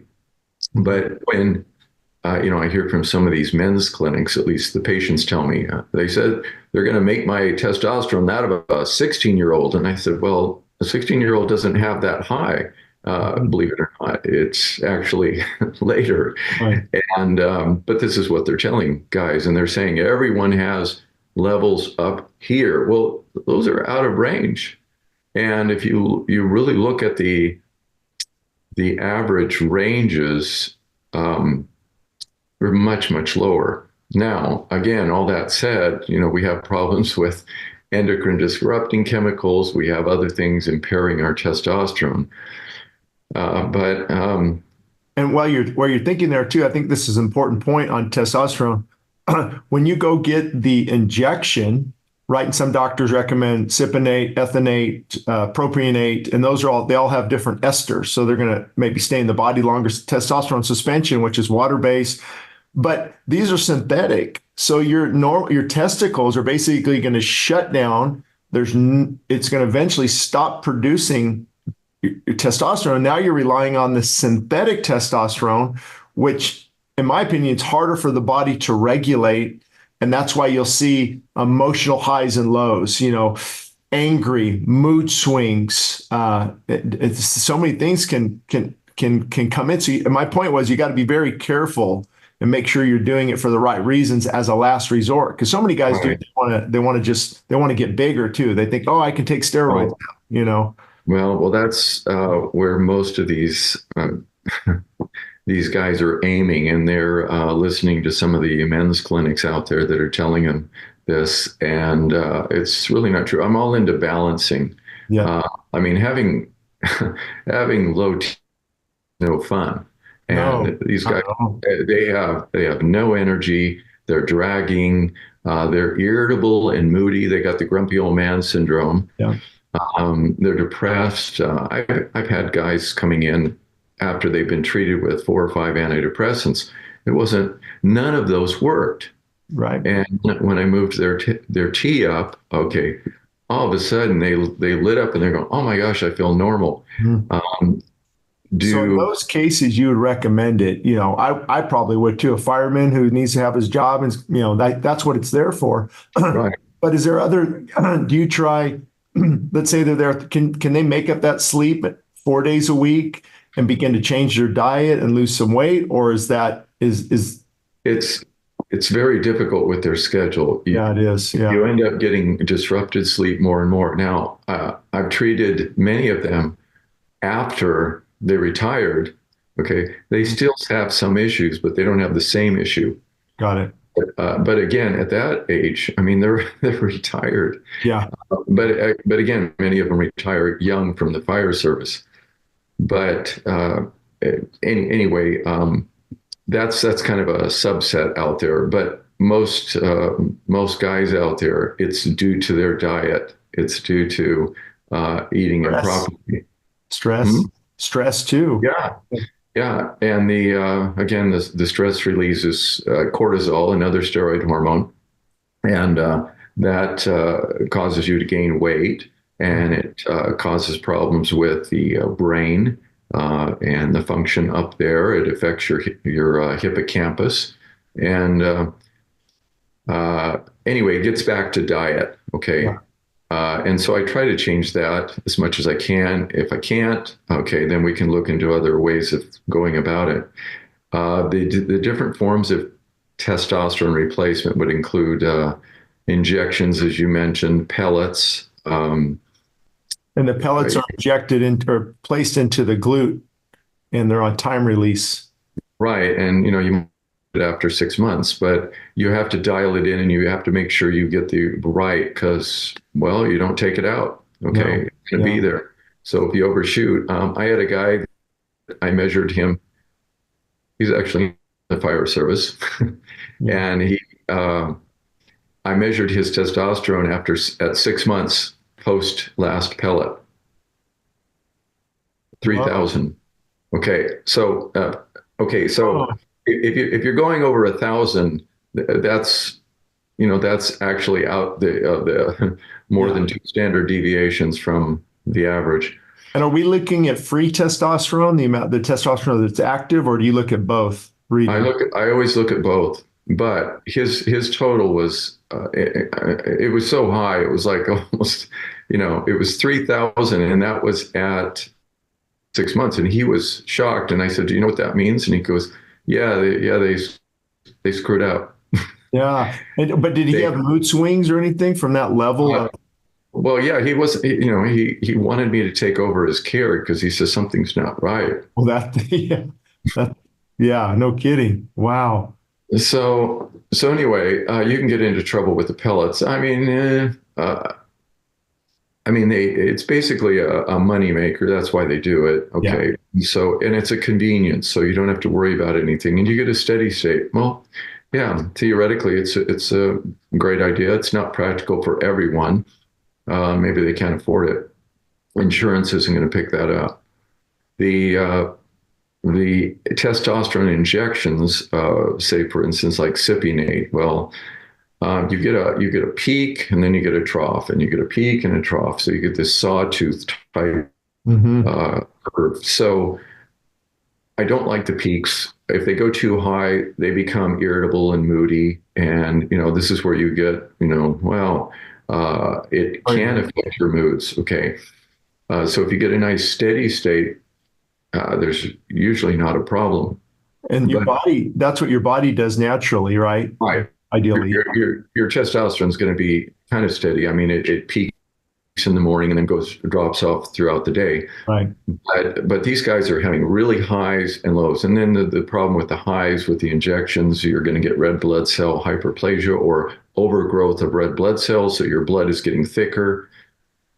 And that's not necessarily a good thing. And so those guys, I would say, well, you're going to have to, if you're getting out there and we can't avoid it, you're going to have to donate blood and just to Get kind rid of of it. Yeah. drop the hemoglobin hematocrit down to a reasonable range. And so they might do that every 8 weeks, but that's not my ideal. No. As they get down to the lows, then they're feeling, really yucky. Now, I have guys that, they don't have any change. They feel fine here or here. Mm-hmm. They're in that window. But other guys, they can't handle those peaks. So I lower the dose, I shorten the interval, and so they have smaller sawtooth. So for the listener, it wouldn't be 100 milligrams of cypionate a week. It would be 20 milligrams maybe every other day. That way you're breaking up. That's one way of doing it. Now, a lot of guys say, "Oh, I don't want to do that." Okay, that's true. A shot every other day. It's not fun. And then there are some people that have gone on to doing subcutaneous. Okay, well, you can't do that. Well, people are doing it. I haven't seen any studies going into that, but there are other products that have come out more recently that do subcutaneous I think it's Enthenate that they're using, testosterone Enthenate, but it's a once weekly, and it basically gives more of a steady state. What do you mean is it mean on the what do you mean subcutaneous? Okay, so like if you're injecting insulin, that's subcutaneous. If it's right in your ab. Yeah. If you're injecting testosterone cypionate, you're going to be going intramuscular. So you're going to be going in, big inch and a half. Okay. And just this probably won't apply to most people, but I'm just curious, real quick, what was the point of Sustanon 250 with the combination of all three, ethynate, propionate, and cypionate? I don't know if you've heard of that before. Yeah, but I can't comment as an authority on that. I don't know. It just hit my. So to give the guy some practical examples, endocrine disruptors, make sure your shaving cream, even women, your shampoo, conditioner, because your skin is an organ and it absorbs, and all the aluminum. If you're putting deodorant on a couple times a day, what we're putting on our skin, that's really the endocrine disruptors. Yeah. Also, I mean, isn't glyphosate plays a role in that, in Roundup and pesticides? That's a nasty chemical. There isn't any safe level of glyphosate for the human body, and yet it's being found in all the GMO foods. Yeah. Well, they're Roundup resistant, and so you have companies like Quaker Oats. They went to Roundup oats. Wow. And just so people know, again, they GMO, genetically modified organism. So they have a friend of mine actually has a PhD in this and does gene splicing and works for Monsanto, believe it or not. And so but he did it for a good reason, trying to get food down in Colombia and different, trying to drought resistant areas. But so what they do is they'll actually splice the genes so you can spray Roundup pesticides on your wheat, and it won't kill the wheat. It will kill the weeds around it, because the wheat has been genetically modified to be resistant to Roundup ready. So it's just mind-boggling. So the residue is ending up on the plant, and it doesn't all come off. And so I remember in 2018, seeing the report. Oh, wow, a test on Quaker Oats. Okay, and the old-fashioned, big bottles that come like that. High level.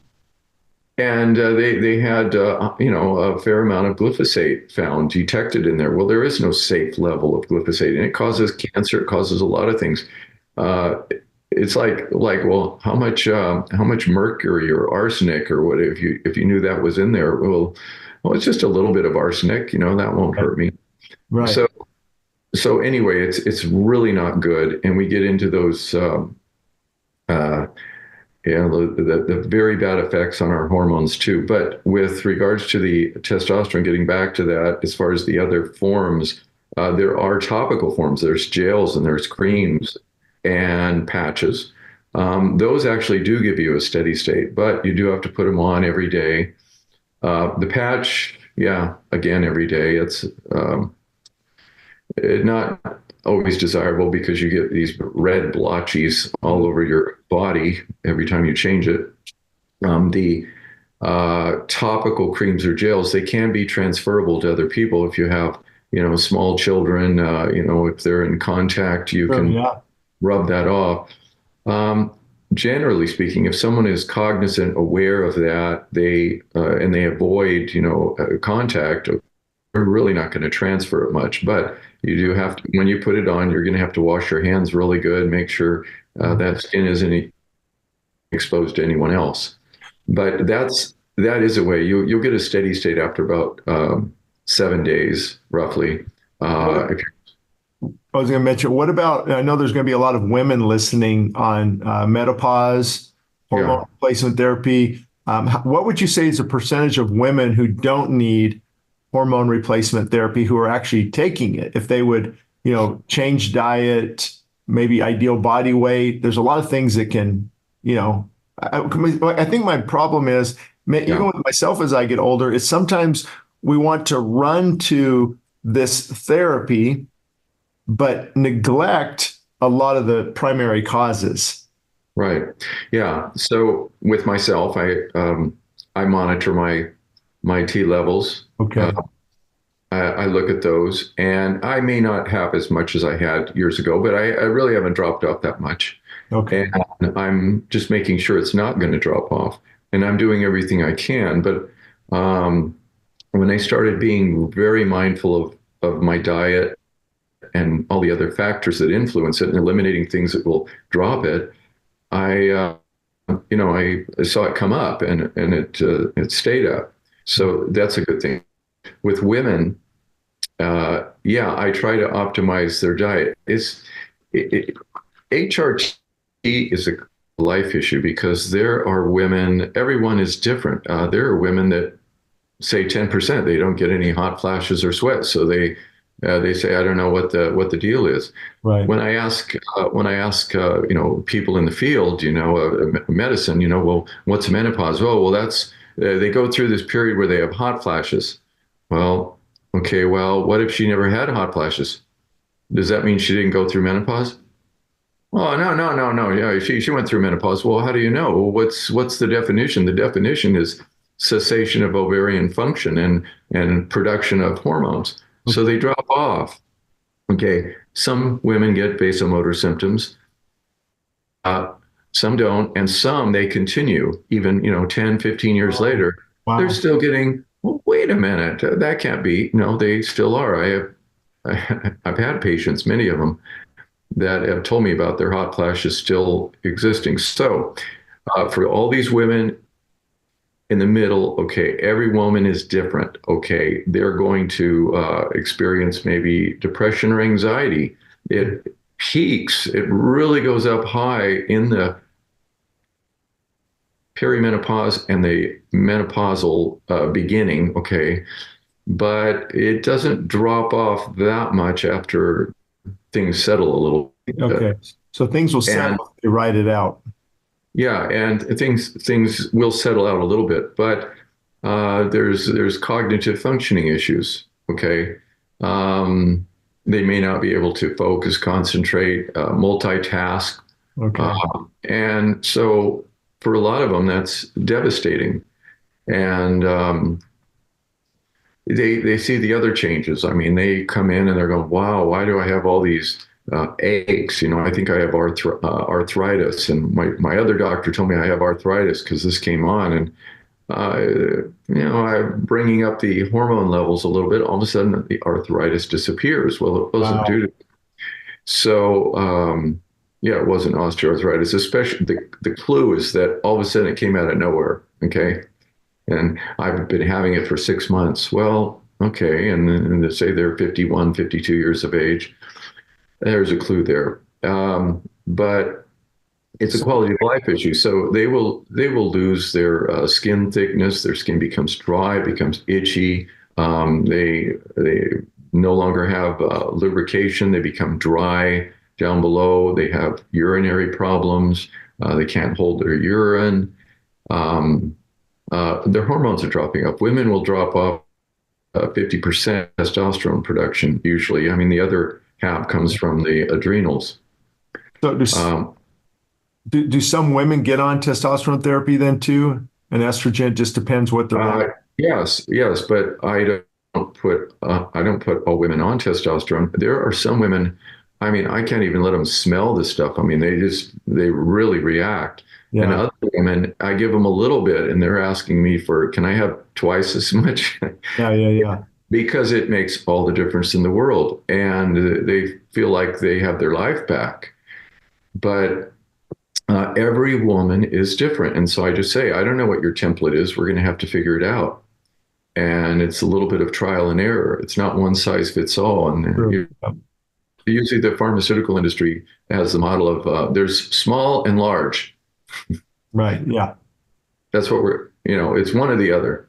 Yeah. And they never take lifestyle into consideration. They'll never. Well, no, and no, none of my colleagues are educated on that, and so because it's not taught to us. What would you recommend then for women before they jump right into hormone replacement therapy? I mean, maybe increasing protein, a lot less sugar, a lot less Oh, carbohydrates. if you get them off their sugar addiction and you get them off their high carbohydrates, especially processed carbs, Huge. everything changes. Yeah. Everything changes, and your body is able to kind of heal. But the high sugar content that weakens your immune system and it drives inflammation, and that's behind most all of our processes. So, oh my gosh, even the intermittent fasting. I mean, you end up having, we mentioned about growth hormone, after you do a little thing. Well, that's men and women, okay? And by the age of 60, our growth hormone is down to almost nothing.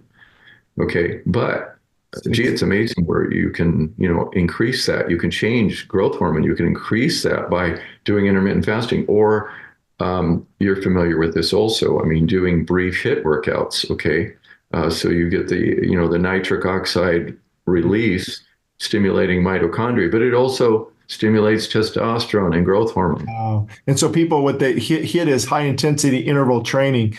So you're doing things at a pretty high. I mean, you're such a rate where you can't really talk and have a conversation is what I tell people. It's get on the bike, do a 2 minute interval, some push-ups, you're keeping that heart rate high. It's high intensity interval, and that causes the body to increase all those areas. But I want to distinguish between a high intensity interval training in a short, brief period or a class for 30, 40 Oh, minutes. yeah, Okay, please do. I'm not talking about that because in the studies going back several years, I think it was Dr. Bush. I don't remember his first name, but anyway, Dr. Bush did some of this work and he was looking at this, doing 3 to 5 minutes. Okay. If you go past 10 minutes, you definitely get a washout effect. Yeah. They didn't see these effects that I just mentioned with the nitric oxide. The nitric oxide hanging around for just a short time, it's concentrated, it's in your muscles, Mhm. and it's not really dissipating yet. But if you keep working out, that dissipates and you will lose this effect. Okay, if you want to get big, you're going to have to work out, with heavier weights and for longer, okay? Right. Or you're going to need to run a distance if you want to build up endurance. But for this brief thing, this is large muscle groups, okay? rapidly activated for brevity, short period of time. So some people refer to it as the nitric oxide dump. Okay, so the nitric oxide has time, and if you do that, say 2-3 times a day, you get this. You get more bang for your buck if you're doing the resistance workout or the cardio workout. Okay, you're going to get more effect from your muscles because of that. Okay, so I know a lot of trainers that incorporate this to get more response from their clientele. Okay, but I've been teaching this to 75-year-old ladies for the last 15 years at least. Okay, and telling them as you get older, you have to work out smarter, not harder. Okay, and you know about blood flow resistance bands, right? Yeah. Okay, so and I mean, people out there listening may not know what those are. You can explain, but when you're using those, you're getting a similar effect. You're actually holding on to that nitric oxide. Okay, they're compressing the area. Yeah. So the bands are you can use them on your extremities. Okay, you can't use them on your neck. Yeah. But it's not a tourniquet. It's just it's down the flow, and it's while you're working out. But you can lift not the super high weight. All you have to do is go say 3/4 of your max, and you will get the same benefit, and you won't have the risk of tearing the muscle fiber in the same way.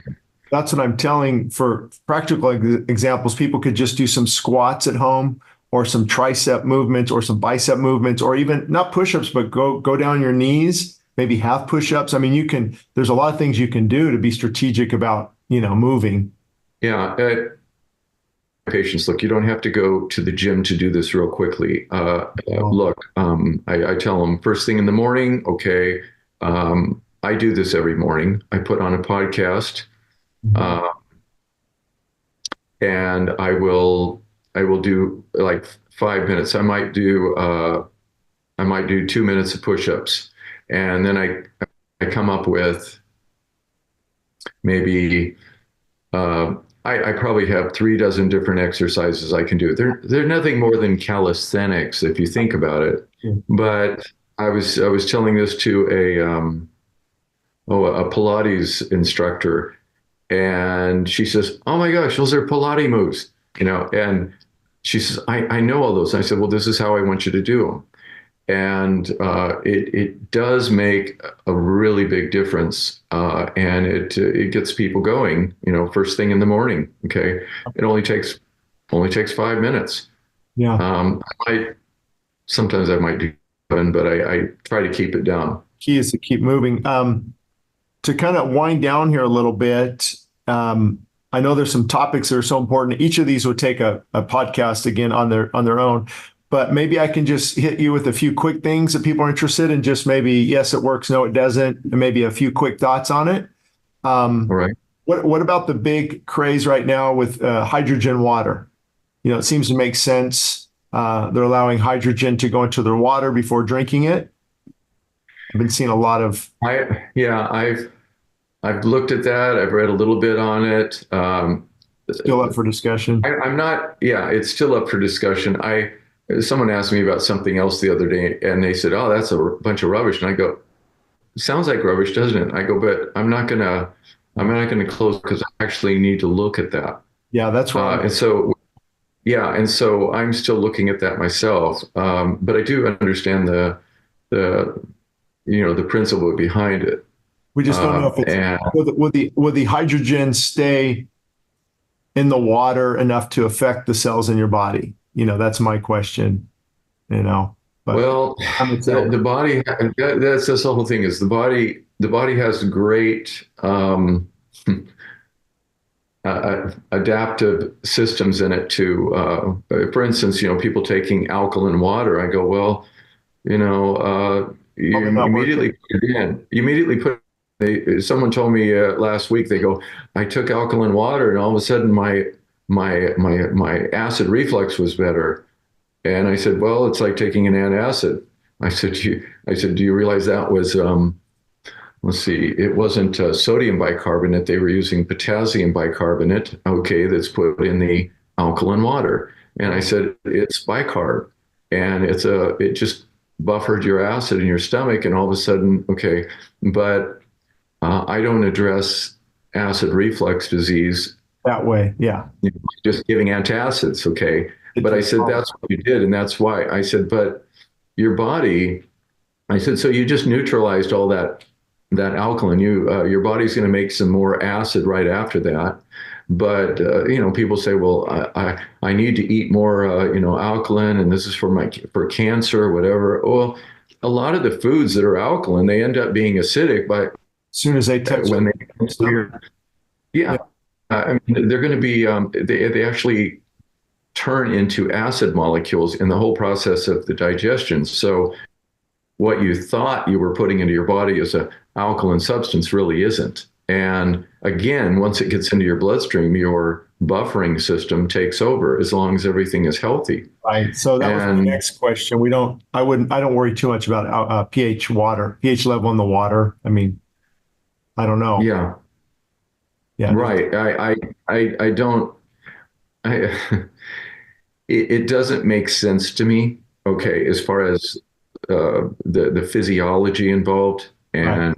Why they're saying it. I'm thinking a lot of these people, I don't think they have a background in this to actually make that judgment. Yeah, true. Okay. Show me the studies. Yeah, exactly. And just real quick, cold water plunge. Ah, It's, okay. I have a pool.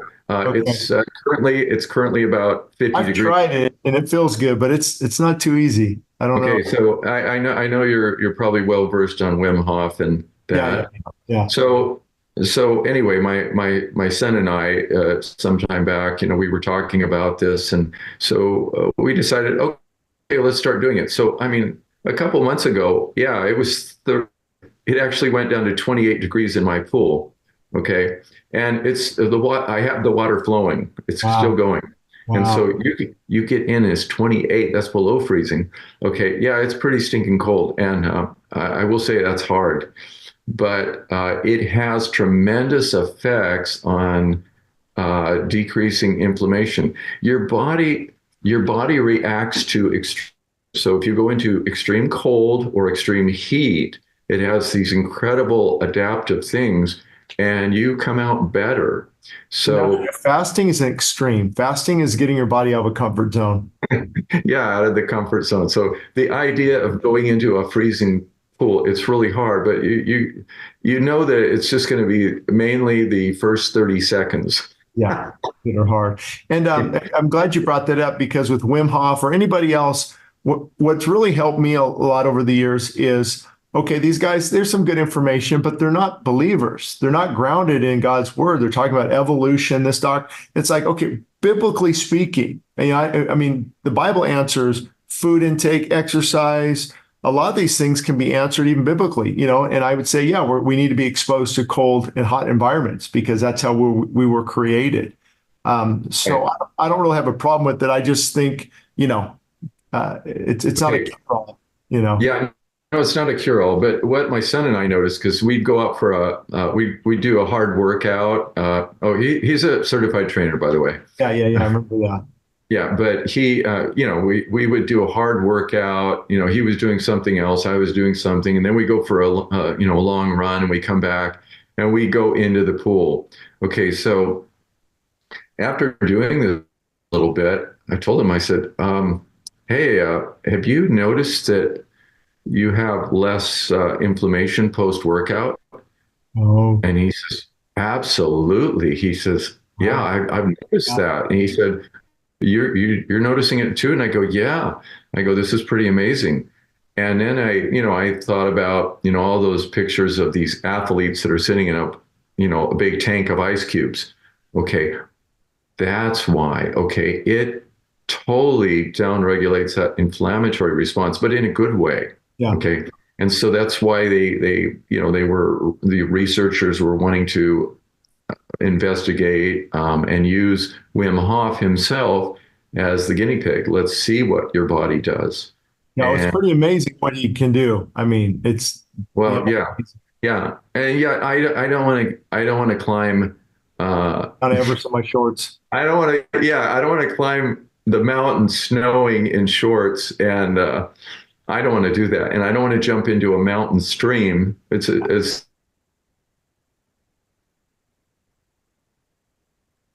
Yeah. are you can you hear me? Yeah. Yeah. You're good. Okay, you froze up there. So it's kind of extreme, but So anyway, somebody, does it work? technically, they could take a cold shower, try cold. Yeah, and that's the other thing that people are encouraging. Yeah, just do a cold shower. It doesn't sound great because we like, our nice warm showers, but you can get used to it, and it actually has health benefits. Now, I don't do it. I definitely don't do that every day, Yeah. but I might do that 2 or 3 times a week.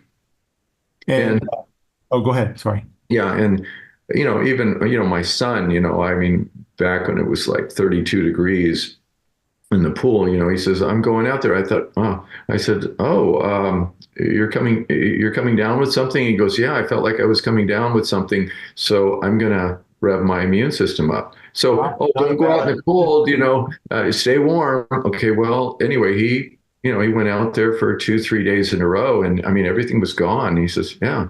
So he's Oh, only yeah, that whole don't go out in the cold, you'll get sick is just, I mean, I think that's been well, disproven.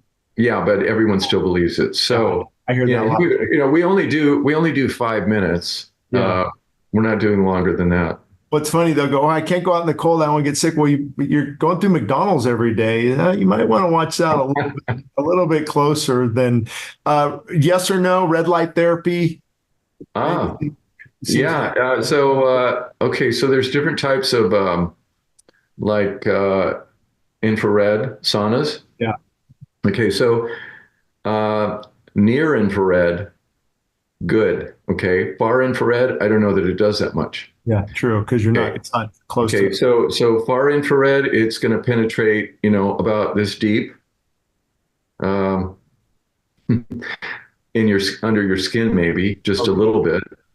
Okay, it doesn't really. It goes down a few millimeters. But if you go into the near infrared, it's going to go down inches. Wow. And what does that do? That near infrared is going to stimulate your melatonin production. Where? Mitochondria. On the cells. Most of your melatonin is inside your mitochondria. And Wow. a lot of different roles. But wow, so that's a good thing for your mitochondria? Absolutely. Okay. So the near infrared, yeah, it's on my list of things to do. I've looked at it's just the cost for most of us. Well, It's not. well, my son and I we're going to build one, and we have everything. Oh, We yeah. just haven't had the time. Yeah. And so, yeah, you can make Well, one of these yourself. as one of our closing thoughts, what would be your top? Because supplements is a whole new. I mean, we could talk about coenzymes. We could talk about the vitamin E's and K's and D's and multivitamin, mineral, glutamine. We could just creatine. I mean, some of it seems overkill. It is. But what would you? I think we all agree that you looked at my blood work, my vitamin D seemed low. So it'd be good to get a vitamin D supplement out and get a little bit of sun, a good multivitamin mineral, the zinc, the key ingredients there. Anything beyond that? Right. You mentioned the D, and the D is very important, but we can't make it during the winter, and it has to be the right time of day and the angle of the sun. But you can make 10, 20,000 units in a half hour. Okay, the body stops though; it doesn't keep making it. It's it's what you need. But the recommended daily allowance is what 400 for kids, 600 for adults, or yeah. I mean, it used to be 200, 400, and they moved it up a couple hundred. But again, I have people on, they've been taking 2,000 units a day, and they're taking it with food, and it's a reputable brand, Yep. and they're not getting their level up above 20. Okay, well, what's going on there? Uh, Absorption. well, absorption potentially, but like I said, they're taking it with a meal. They're doing everything right, but some people need more. Okay, it doesn't always work that way. Oh, So I may have to move it up. But during the summer, the only thing different between my routine in the winter and summer, in the winter, I'm indoors every day. right. Okay. And even on the weekends, well, I can't make D on the weekends, so I'm going to keep my D going. During the summer, I won't take my D on the weekends because I know I'm going to be out there for at least 30 minutes and I'm going to get sun exposure. You don't run into uh, uh, you don't run into problems with risk of skin cancer unless you're burning yourself, and you generally aren't going to burn at 20, 30 minutes. If you go too low in your vitamin D level, you'll have risk of melanoma. Oh, too low. Yeah, Oh, wow. I thought, if you get too much sun, okay, you're going to get melanoma. Well, when I lived and practiced in the Northwest, I diagnosed Wow. twice as much melanoma than I ever did practicing in San Diego for a decade or more. Wow. And I okay, mean, well, I have personal thoughts that I don't think it's the sun causing as much damage as our diet. oh Personally. no. Oh yeah, but as far as the vitamin D and that role, it's because it's regulating your immune system, Oh, and it's a steroid hormone, and it's built on the same chassis as the testosterone. right. Is built two steps off the cholesterol molecule. So with supplements then, because there's so many to cover, would you recommend maybe somebody get a pretty extensive test, blood work, and kind of see what they're lacking? But just a go-to would be a good multivitamin mineral. Yeah, most people, uh, I focus on the diet, and you need a whole food diet. You need nutrient dense foods. But okay, as far as a multivitamin mineral, okay, yeah, that's fine. A good quality one, and that's not too spendy. The vitamin D is very inexpensive as well. Um, other other items, depending on if they have comorbidities or things damage from age. Um, my gosh, there's so many supplements. I've known people that were spending $1,000 a month on all types of high-priced supplements, and were they better for it? Well, not really. And we could whittle it down, and I've done that for many people. And I go, well, you don't need to be taking in all of that. As far as um, supplements for your immune system, well, High levels okay, of vitamin C.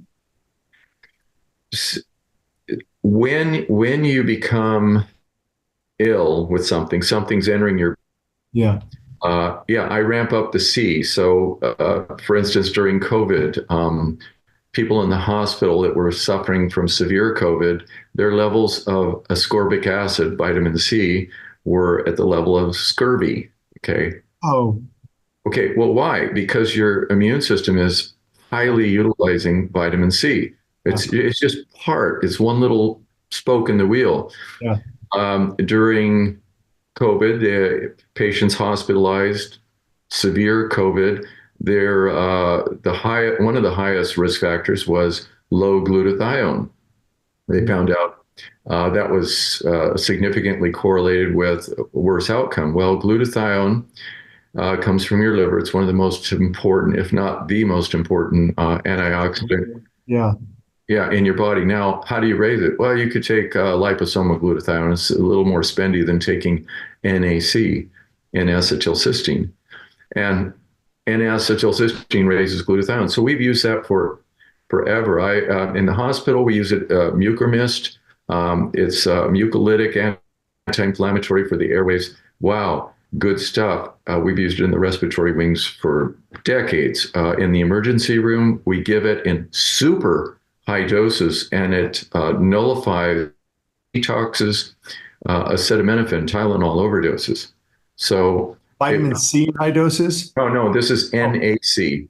oh, NHC. Okay. NAC is N-acetylcysteine. Oh, And NAC. Yeah, yeah. They try to NAC, sell that supplement's available too. right. Yeah. And so, anyhow, I've used it for years Wow. for all my chronic lung patients. Okay. And all of a sudden, they're able to avoid as many exacerbations and flare-ups. It was a really good thing, but it's super good for that. So with COVID, yeah, they found that low glutathione levels were, higher risk. So anyway, I've used that.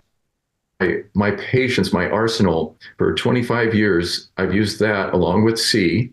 Okay, when people come down with the flu or the colds, or in this case, COVID. But you had the FDA under pressure by a pharmaceutical company starting with the letter P. They were trying to get them to pull NAC off the shelves. Hmm. It's been on the shelves for decades, 50, 60 years. So why now? Because people are using it to treat or ameliorate COVID. Okay, well, anyway, they backed down on that, and it's still out there. The next one for the immune system, if you're looking at RNA viruses, zinc. Okay, well, zinc it inhibits viral replication. You have to take enough of it. You can't take a higher dose for a long time because it's going to affect your copper metabolism. But you take that, and it will inhibit that, shorten that. So it works for influenza, it works for COVID, works for all of the Right. RNA viruses. But in order to get it inside the cell, you need something like an ionophore, which here I use quercetin. You're familiar with that? Yeah, that was quercetin. Yeah. Yeah, yeah, So quercetin is a bioflavanol that yeah. you're going to Is find. that the Q enzyme? No, That's no, it. it's different. And what people just so people know, the zinc, you mentioned this, the zinc needs a delivery system into the cell. So well, that this is this is one of the benefits of using it with quercetin, because quercetin will drive the zinc inside intracellularly, so it can be used. You'll get some in, but to get more in, that's the goal. And so the quercetin, it comes in apple skins. An apple a day keeps the doctor away. Well, anyway, you'd have to eat a bushel of apples to get a dose, though. But the quercetin is very interesting. I've used it for probably 30 something years for treating people with allergies. Why? It stabilizes mast cells that histamine. Well, it doesn't inhibit them. It's the epigenetics. It basically turns on uh, the genes as they should be. Okay, and the epigenetics are how we control our genes, the code on top of the code. So anyway, quercetin does that for the mast cells. Well, it also works on other white blood cells. It's not just mast cells. So it actually helps you with your immune response. So you get a twofer. So I use the acid vitamin C. I'll use the NAC. I'll use the zinc. I'll use the quercetin, and then I make sure. Okay, if they're taking D, I tell them you triple that dose for 3 days, and then back off to your maintenance. You're not going to run into problems with that. so But in a nutshell, then with supplements, I would just say leave it at this, that people need to do a little bit of research and understand why they're taking it, why they need it, and maybe get rid of a lot of the things that, like you said, you're taking 5 supplements, but if you're not eating healthy and exercising, they're not going to counteract. And you can have, overkill, over toxicity. If you're putting too much, I need to take this and this and this and this and this and all the branched chain amino acids. I need electrolyte 3 times a day. You could be having too many electrolytes. And so, just being right. I try to tailor it to what are our goals. Okay, someone with heart problems, if I'm trying to lower blood pressure, right. okay, I might be using magnesium. Okay, I might be using magnesium for sleep. I might be using it for anxiety or muscle spasms or cramps or decreasing migraine headaches. It depends on what I'm actually treating. Um, so for people that have other heart problems, I might be using mitochondrial support. That that might include CoQ10, CoQ10, ubiquinone, ubiquinol. Red yeast. Okay, that's for cholesterol. Yeah, more cholesterol. Okay. Okay, but the CoQ10 actually that's one of the factors inside the mitochondria with the electron transport, and it's kind of stuck between the first two molecules. But if you don't have it there, you can't make ATP. You Hmm. can't make ATP, you're dead. That's what Okay, the Q enzyme, ubiquinol helps. It's Ubiquinol. ubiquitous. Oh It's yeah, it's ubiquitous, ubiquitous. and so it's you. Well, let's. I mean, we could go down the rabbit hole here with supplements, but just to maybe give people a snapshot real quick. It's all mentioned. A lot of that's mentioned in your book, The Lost Art of Fasting in a Gluttonous World. But trying to get down to that more of an ideal body weight, smaller portions, intermittent fasting, God-given healthy food, exercise. I mean, it's all the things we already know, but what your book and what you did here is we break it down why this is so important. And I think encouraging people to fall forward. A lot of all your clients who succeed didn't do it perfectly. No, They blew it on Saturday, or they blew it at this family dinner, or the key is to really get back up and keep fighting again. And remember, at the end of the day, your spiritual health, your relationship with God is the foundation on which, all of this has to be built. I was taking all these notes and writing yeah. them, but I don't know if you want to leave with any Well, closing yeah, thoughts. no, I I met this guy. I met this guy back in 1980, and he was a. I thought he was old at the time, but Yeah. then I met him many years later. But he was, he was. I guess he was retired in 1980, but he was an evangelist, and he was traveling around the world, and he had already been in Africa and Asia and a Wow. lot of even the Middle East, Right. and so he had a history of just traveling around the world, and he was constantly busy.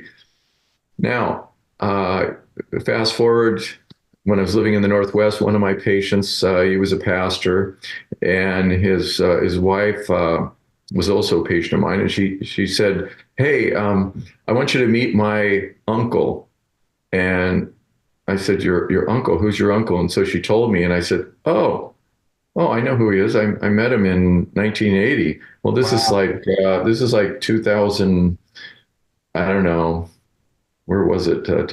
Probably 2010 or something like that. And so what is it? 30 years later. Well, this guy is still traveling around the world, and he's coming into town, and he was visiting her, and uh, anyway, yeah, I had met him.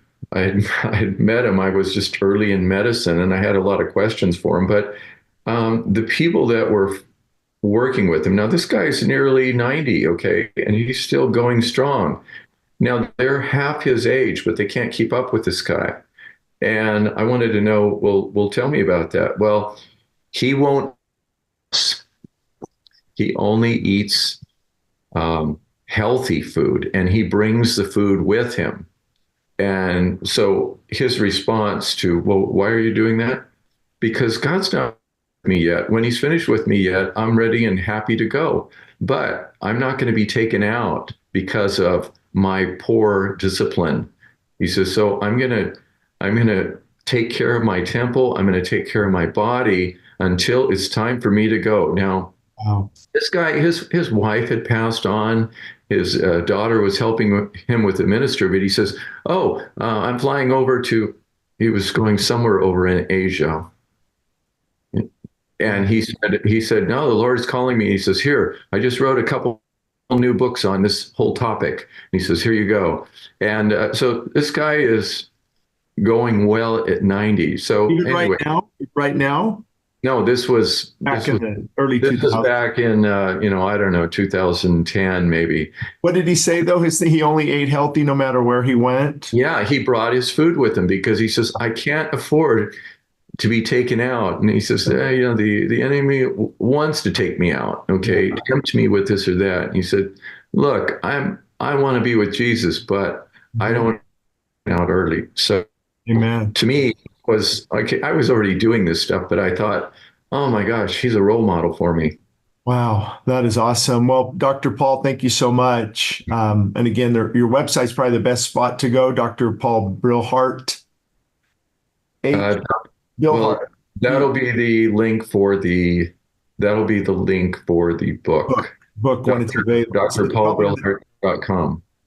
drpaulbrillhart.com. And we'll put it in the description of YouTube, some of the links as well. So anyway, thank you so much. Any final comments, or do you think we covered a lot of stuff here? We've covered a lot.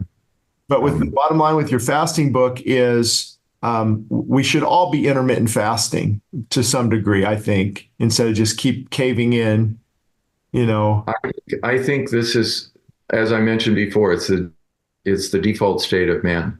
Okay. Yeah. This is what we were designed to do. True. And take advantage of it. The Lord put that into your body, and the machinery is there, whether you want to use it or not. Yeah. But it's, my gosh. Yeah. I mean, there's so much we haven't said, but yeah, I mean, it's anti-aging. It's good for your heart. It's good for your mind. Getting into that also, what it does for your brain. The benefit is just endless. And the reason we wrote the book was to show not just about fasting, but there's science behind it that we never knew. It's only in the last 20 years that this has really been kind of teased out and uncovered, because we didn't understand the epigenome at that time, before then. And so it's crazy wonderful. It's not a panacea. Doesn't do everything, but I think people should start and kind of just venture, dip their toes in the water. Yep, exactly. I agree 100%. So anyway, I want to thank everyone for watching this episode of Idleman Unplugged. Thank you.